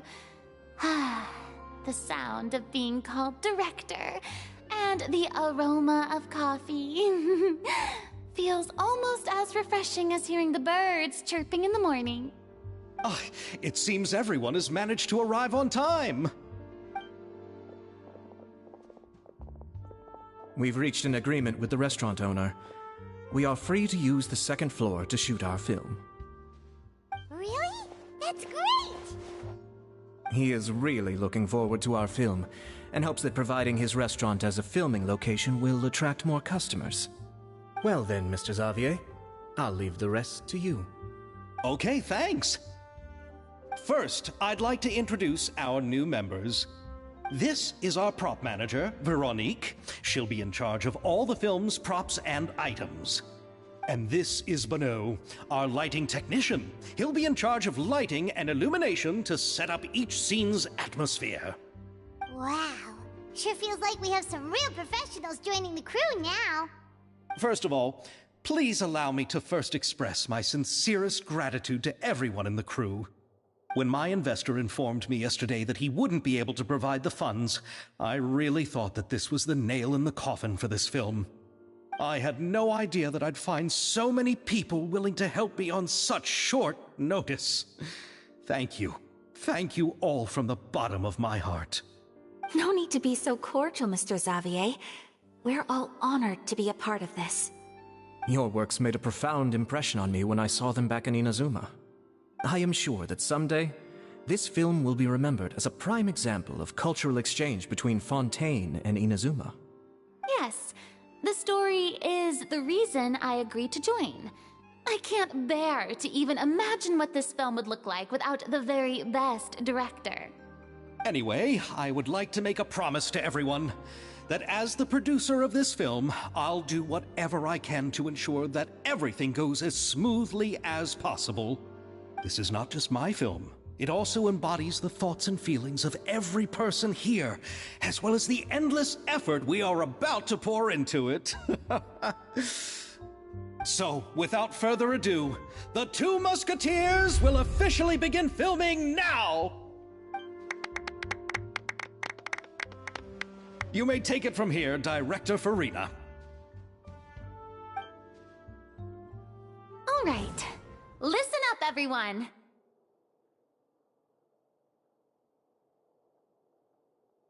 The first scene takes place when the two young musketeers are living at the Baron's home, still unaware of all that is about to happen to them. We'll need props and lighting to set the scene. Our lead actors can go get their makeup done, and extras, please take this time to go over your positions. Whoa. Seems Farina's really kicking things into gear as the director. Is everyone clear? I don't want anyone traipsing around the set like umbrella finches. All right, cameras will start rolling as soon as the set is ready. Let's make a film that'll make some serious waves in Fontaine. Not the kind of waves that drown people. I mean, the good kind of waves. Seems like she's still a bit traumatized by that. Anyway, let's go see if there's anything we can do to help.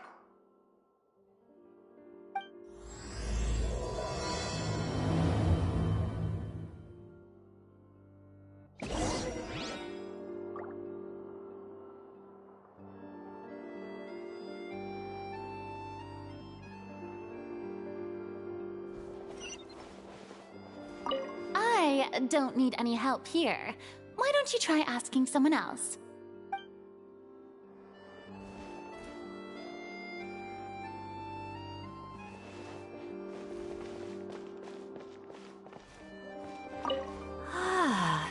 So this is what a musket looks like. Not exactly. So annoyed.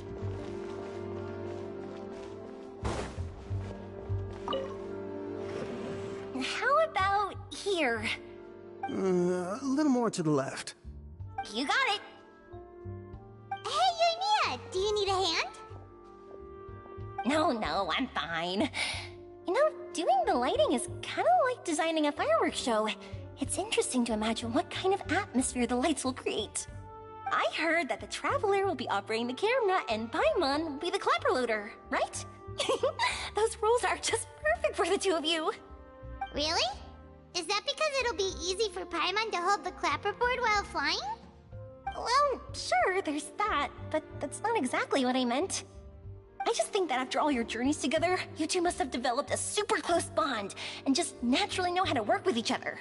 If I'm not mistaken, the director will want the cameras rolling as soon as the clapperboard goes clack. Oh, I see.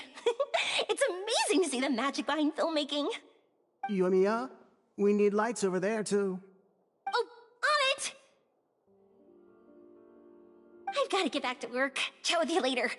Oh, it's exciting to see so many people working together to bring the film to life.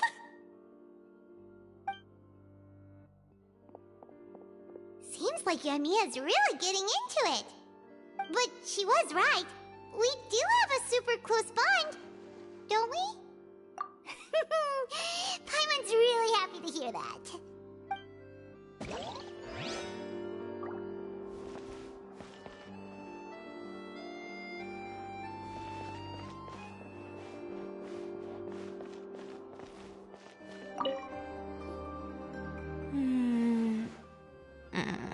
Ayaka has mentioned you to me before. She said that you two were great friends when you were kids. No talking. I'm thinking about how to do your eyeshadow. Ah, yes. To help me really look the part. To achieve a more young and naive look for this scene. Are you saying the wrinkles around my eyes are too deep? You just have too much of a calculating look in your eyes. You sure don't mince your words. It seems you really haven't changed much. Quiet.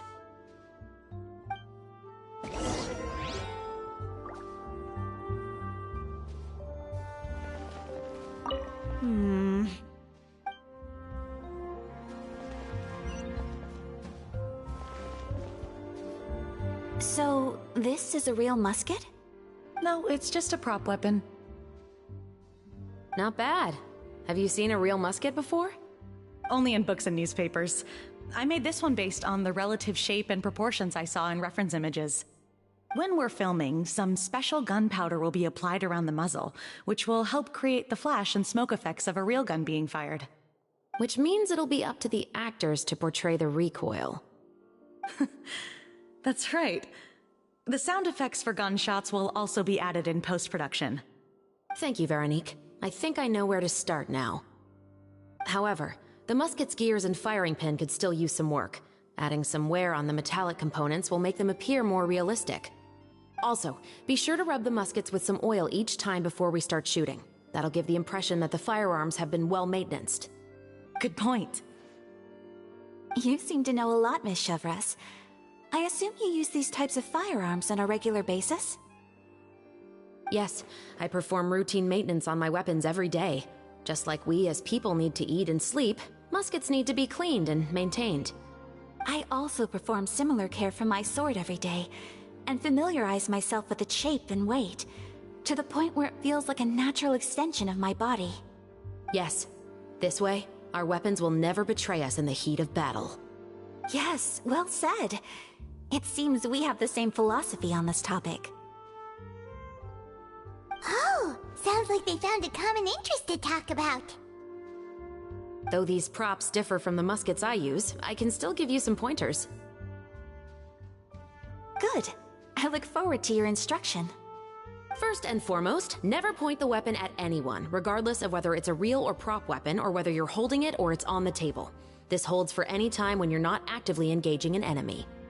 Okay, understood. When aiming the musket, extend your arm so that it's level with your shoulder, and use your eye to look down the weapon's sights. Like this? Not bad. Now, try saying your lines. This is the end of the road for you. Good. Now turn your body a little. That way, you'll give your enemy less of a target to work with. And relax your shoulders. Here, allow me to demonstrate. This is the end of the road for you. Huh. Excuse me, Miss Chiori. Director Farina, there's something I wish to discuss with you. Oh? What is it? Like this? Yes, much better. What do you think? I do see your point. But are you sure you wish to do this? I believe it would be most fitting. Well, if you insist. All right, I understand. Miss Ayaka, Miss Chevres, could the two of you please come over here? Huh? What's going on? Are we gonna start filming now? Let's go see. What is it? I have a question for you, Miss Chevres. Would you be willing to play the role of a musketeer? What? To clarify, I would like to turn over my role to Miss Chevres. But brother... Don't worry, Ayaka. I actually view this as a good thing. I was becoming troubled trying to set aside some time to speak to the staff at the Palais Mermonia. I would like to have some conversations about the cultural exchange between our two countries, and I've heard that the bureaucratic process here can get rather complicated. Now I will be able to focus on my work. Besides, you also know that I'm not really one for public performances. Are you really sure? From a director's point of view, I also felt like the relationship between the two musketeers in the original story could be improved. The older brother in the story plays the lead role with his overbearing character, but this causes his character to overshadow that of his sister, and the theme of the two supporting and relying on each other isn't conveyed very well. But if we were to change the siblings to two sisters of a similar age, then that aspect of the story might come through more clearly. Also, I've seen you instructing Ayaka. That cold and dignified personality is exactly what we need for the older musketeer. Of course, even with all these insights, the decision should still be made by Miss Chevreuse. Chevreuse mentioned that she really likes the story, right? Paimon bets that she'll take the role.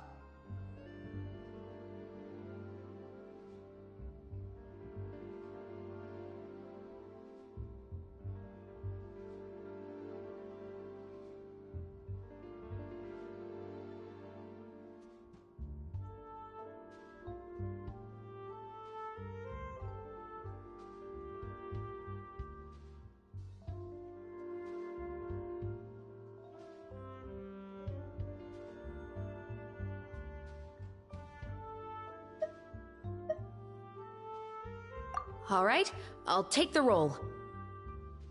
Good. It's decided then. I'll get started on making edits to the script. We'll also need to make some immediate adjustments to the lighting, props, and costumes. I have a feeling that our adaptation will be even better than the original story. You're doing a great favor for me, Miss Chevreuse.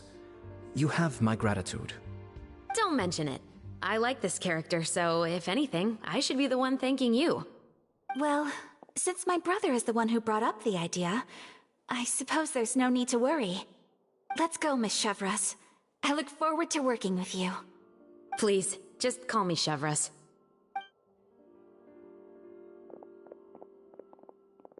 Seems like you're really going out of your way to solve the problem I was having with your makeup. Surely you jest, Chiori. I assure you that I was mostly motivated by a desire to spend more time on formal business. Oh, come on. You really think I'd buy that? According to what I've heard from Ayaka, her brother is someone who can juggle 10 different matters at the same time.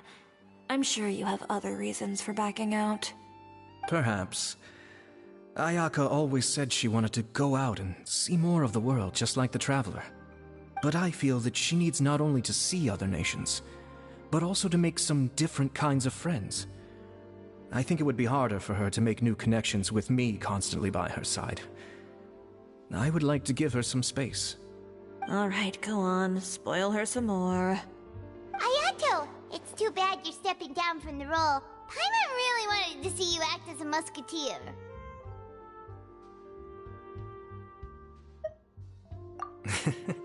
No need to poke fun at me. I'd wager that you also felt that I wasn't the best candidate for the role. It's a little hard for Paimon to imagine you saying those lines. Yes, I've made an appointment to meet some people from the Palais Mermonia. Now, I will have some more time to prepare. Traveler, get the camera ready. Paimon, get the clapperboard. Actors, to your positions. We're about to start shooting the first scene. Go on now. And please take good care of Ayaka. Yep, don't worry.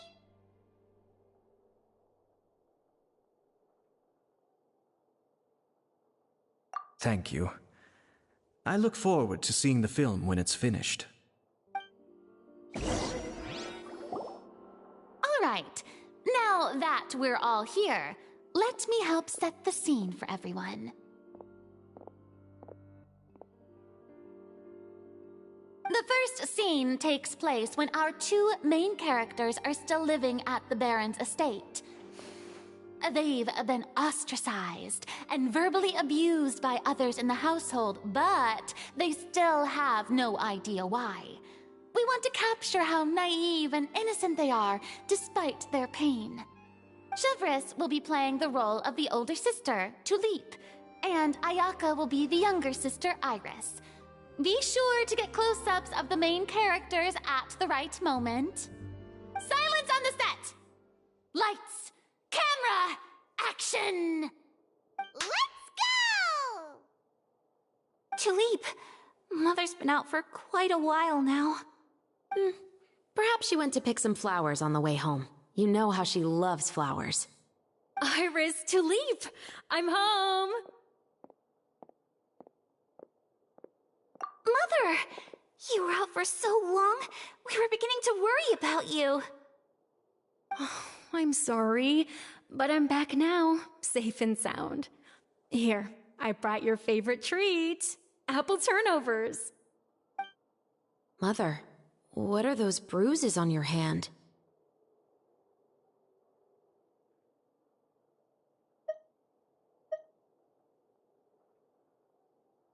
Huh? What bruises? Oh, I must have bumped into something while I was working yesterday. But I didn't notice them this morning. Then perhaps they're from when I accidentally tripped when I was out just now. By the way, did you have fun playing at home? What's the matter, Iris? Well, we've realized that no one really wants to play with us. They even took Iris's doll and spat at us. And they even called us names. They said we were... Shh. It's all right. Don't worry. Girls, listen to me. It doesn't matter what anyone says. Don't listen to them. No one can define you with such words. You both have wonderful lives ahead of you. Just like your names. You will both blossom like beautiful flowers. Maybe your time to blossom hasn't quite come yet, but one day, you two will bloom more beautifully than anything else. Don't let the soil you're in now ruin your future beauty. Understand? My dear daughters. And cut! Not bad. The actors' emotions were all on point. Let's keep that take. Also, if our clapper loader could avoid shouting at the start of the scene next time. Oh, got it. Great. I was a little worried that my nerves would get the better of me. What about you, Chevres? I felt fine. The lines weren't too difficult at all. Seems like Farina must have adapted the role nicely. You two were great. I couldn't tell it was your first time acting in a film. You should have more confidence. Thank you for your encouragement. Positions, everyone! We'll move on to the next scene after we try a few more camera angles.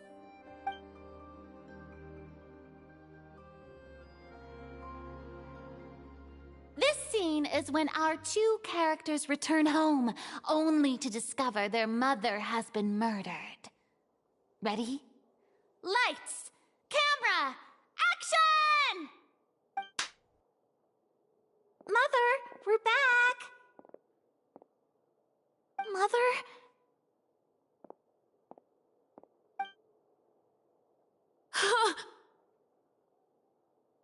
What's wrong, Tulip?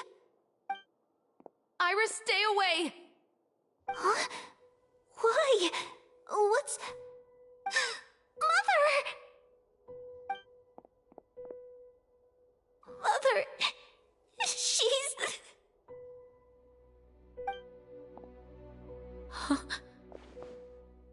There's poison in this cup. Huh? I could have sworn I've seen this kind of cup before. Those aristocrats.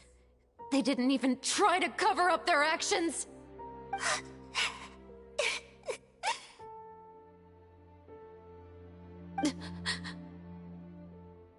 Iris, we need to leave this place. Leave? But now that Mother is gone, where can we even go? Anywhere. All I know is that we can't stay in this house.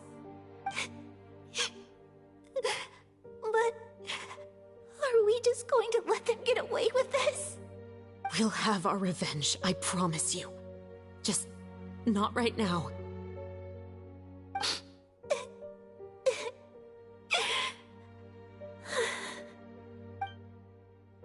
Come on, let's go. No, wait.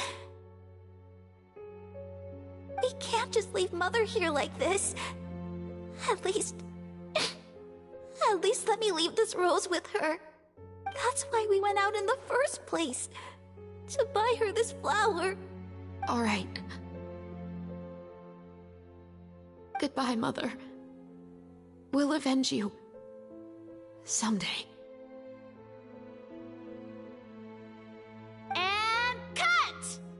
Beautiful! Great performance! Oh my, you're so amazing, Ayaka! And were those real tears I saw? How did you do it? I was surprised too. Thank you for the kind compliments. Actually, as soon as Director Farina said action, I told myself not to think about anything. I just felt the weight of the moment and became the character. It's quite similar to practicing the art of the sword. You clear your mind and focus only on what's happening in front of you. Ayaka's performance was amazing.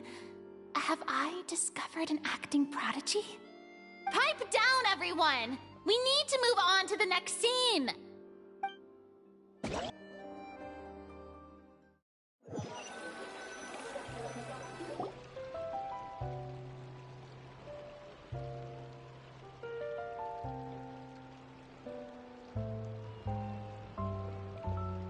Huh? Are we done already? But Paimon wants to keep playing with the clapperboard. How do you feel, Traveler? Is your arm sore from holding the camera all day? Good work, you two. You too, Shivers. You were quite the actress today. I've read this novel many times before. I have a good grasp of my character's mindset. Anyway, do you remember my request from yesterday? Oh, right! We were having so much fun that Paimon nearly forgot! You have a case where the murders seem really similar to the cases in the novel, right? So, how are they similar exactly? In the story, the main characters grow up to become two musketeers, always using their guns to carry out their revenge. And on each of the victims, they place a rainbow rose as a signal that they've returned. Yes, that's correct. We found rainbow roses just like in the novel. Seems like you're connecting the dots now. Oh, that does sound pretty concerning. Especially after seeing the script today. Oh, now Paimon can't stop wondering what kind of ulterior motive the murderer might have. What do you think, Traveler? You're smart. Paimon wants to hear your thoughts. Good. On behalf of Fontaine's Special Security and Surveillance Patrol, thank you for your dedication to justice. There's no time to lose. We should start investigating right away. Follow me. Huh? Right now? Well, we just got done filming all day. Paimon's so tired. The most valuable intel always comes after nightfall. They are like small, remote islands in the middle of the sea. If you don't stay vigilant, you will pass right by them in the fog. That's how one of my favorite books always puts it, at least. So, where are we going right now? Let's start by checking out some workshops that sell mechanical components. If the culprit is making their own weapons, it's very likely that they'll visit those sort of places.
Welcome to Le Show's Clockwork Workshop. How can I help you?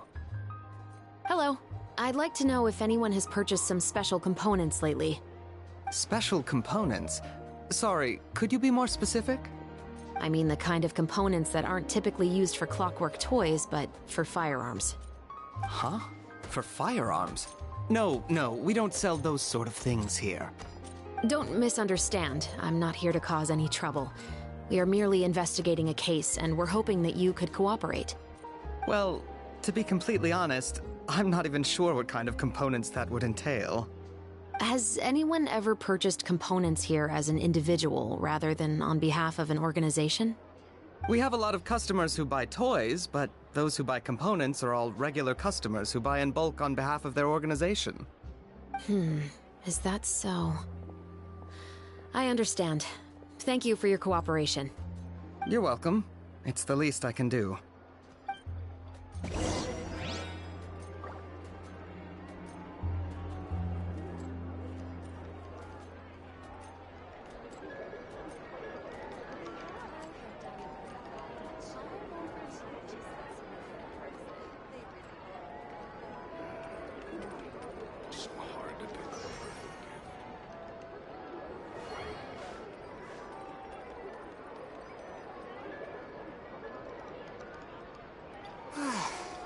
It's so much quieter outside.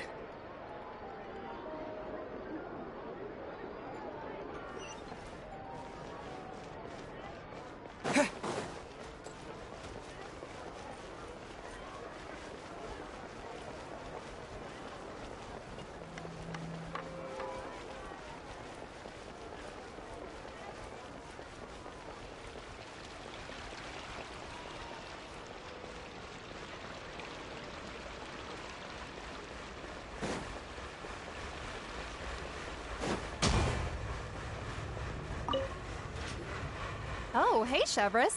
Run out of oil for your musket again? Hello, Estelle. I want to know if anyone has come to your shop recently to order some firearm components. Oh, is this another case? Let me think. I don't think so. Some people have requested that I make some prop guns for the Fontanelia Film Festival, but I refused all of those requests. Oh? Why's that? Because there's no profit! I only make things here that can do some real heavy lifting. I don't have the energy to make some new molds just for the festival. Then has anybody come specifically looking for mechanical components? Well, I usually sell off my scrap to the Fleuve Centre. I don't typically give them to one specific person. I understand. Thanks for your cooperation. Don't mention it. Always happy to have the Musketeers' patronage. Seems like we haven't found any leads to go off yet. Yeah, unfortunately. Alright, let's head to Fleuve Centre next. Huh? Are you sure? People might not be so thrilled to see the captain of the special patrol there. You think so, huh? Then I guess you don't know. Huh? Know what? That I grew up in Fleuve Centre.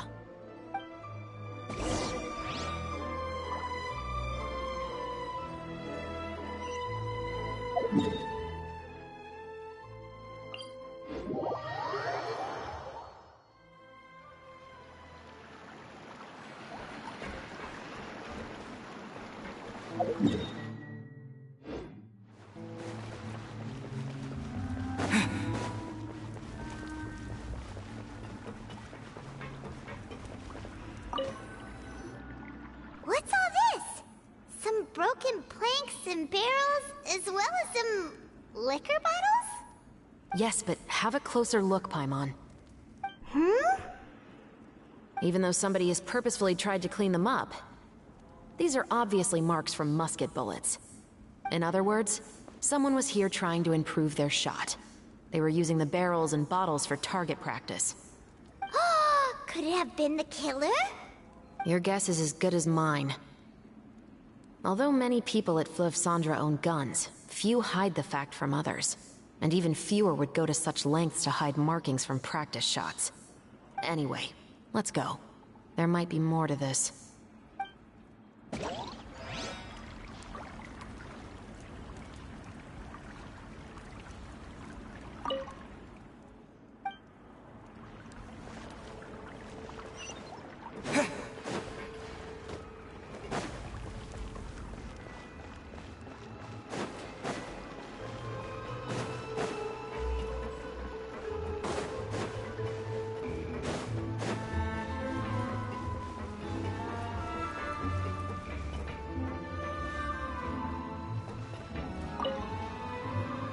Hello, I'd like to ask some questions. I don't know anything. Don't worry, I'm not here to arrest anybody. You say that now. It's the truth. Here, take this as my guarantee. Wait, did Paimon just see what she thinks she saw? Is the captain of the Special Patrol bribing a citizen? Seems you're different from the other guards. What do you want to know? Have you heard anything related to muskets in Fleuve Cendre lately? Anything at all? Muskets, huh? All I know is that about 2 weeks ago, we started hearing some loud noises at night. So loud that it's been waking me up. Were they gunshots? Possibly. It's hard to tell around here. Someone's house collapsing, a pipe exploding somewhere, it's all the same. But the noises I'm talking about definitely happened after I fell asleep. Do you know where the noises were coming from? I don't remember clearly. Is it that you don't remember, or that you need to think about it some more? You tell me. Then please, think about it some more. She's giving her even more Mora!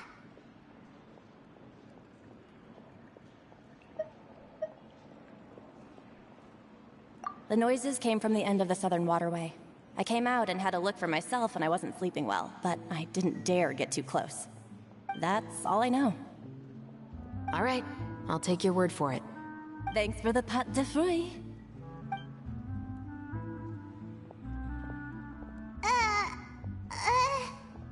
No need to be surprised. I grew up here, remember? I know how to get people around here to talk.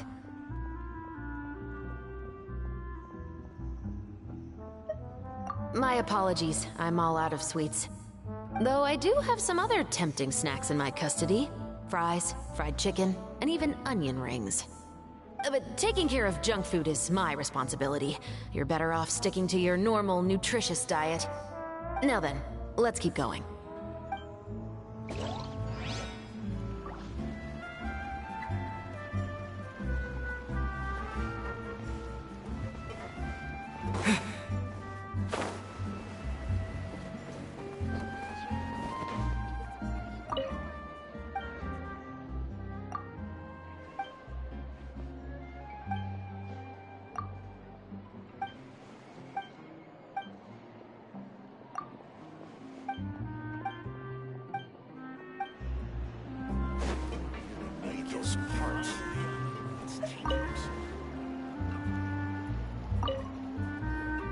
It's been a while, Tetro.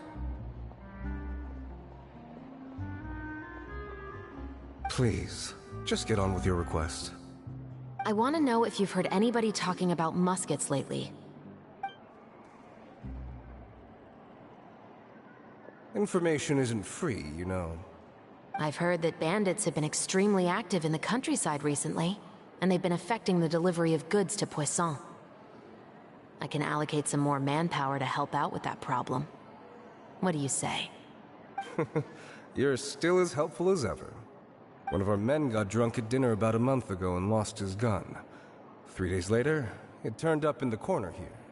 What's weird about that? He just forgot where he put it, right? This is Fleuve Cendre, my friend. Anything of value left in the tavern won't ever make it to the next day. But that gun turned out to be an exception. It didn't get any new wear and tear on it, and didn't even appear to have been fired. We were quite mystified as to what could have happened. I suspect it came back because the weapon was already known to the guards. You mean, a criminal was afraid the Marechaussee Phantom would use the shot marks to track them down? Maybe. But if that's the case, The culprit really took great care to avoid getting caught. I didn't say anything about a criminal. In Fleuve Sandra, knowing who was killed is as easy as knowing what clothes you're wearing today. It's the guy living in the East Side, isn't it? I've never liked him. Every time he's here, he just orders a drink and sits there with a nasty look in his eyes. So, who was the one who lost the gun in the first place? Don't bother. Even if you ask, he wouldn't admit to owning a gun to some strangers. Not to mention the captain of the Special Security and Surveillance Patrol. He's right. I know you grew up here, Shovris. Even though you're on good terms with the Spina, you've still been gone too long. Not many people know you here now, and a lot of people don't like the Special Patrol. I know. So take my advice and don't show your face too much around here. It's for your own safety. I'll come and go as I please, and I'm afraid I'll be appearing more often due to my work. All right. Don't say I didn't warn you. Seems like that's all we'll be able to uncover for today. Paimon feels like we managed to learn a lot more here than up on the surface. Yes. Assuming that everything we found is indeed connected to our suspect, then their timeline was probably something like this. A month ago, our suspect found a gun and took it home to disassemble it. Once he'd figured out its mechanics, he brought it back. In the following weeks, he used some parts to create his own makeshift musket, and took it to the Fleuve Sandra for target practice. Then, a few days ago, he found his target and carried out the murder. Once the deed was done, he left a rainbow rose on the body, just like the scene in the novel. That all makes sense to Paimon, but we're still no closer to figuring out the killer's identity.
The deceased was a resident of Fleuve Cendre.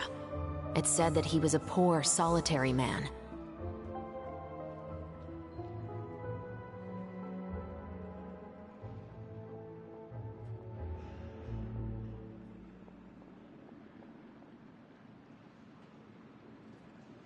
Yeah, that's also something I'm trying to figure out. If we are indeed following the novel, and there's a story behind the murder, then this murder should be an act of vengeance. But according to our investigation, the deceased didn't have any enemies. He was no saint, but no one's heard of a rival who hated him enough to shoot him dead, much less care to leave a rose on his body. What message is the killer trying to convey, and to whom exactly?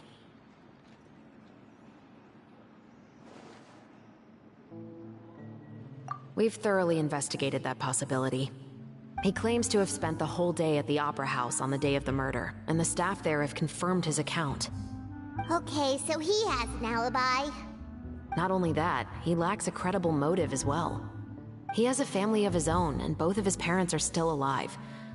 I've looked into his records. He was adopted at the age of 6, and all the proper procedures were followed. There are also records of him at an orphanage before then. In the story, the mother of the 2 musketeers was murdered after the children turned 10. Of course, he could have changed the children's ages, but I don't want to assume anything without evidence. More importantly, I've also had a chat with him in person. He didn't seem like the kind of person who would pull the trigger to kill a man. Then, what should we do now? We have all this new information, but it doesn't help us move forward. Investigations take time. I didn't expect us to catch the culprit in just a single day. How about this? Let's spend the next few days filming with the crew. We can continue the investigation once we're done with the film.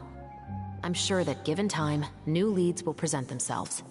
Wait, but weren't you saying Intel is like small, remote islands in the middle of the sea just a moment ago? Wouldn't you just miss them if you were to stop looking? Ah, but the book had more than one reference to the islands, Paimon. Oh? What else did it say then? As long as you spend enough time sailing through the fog, you'll eventually come across an island.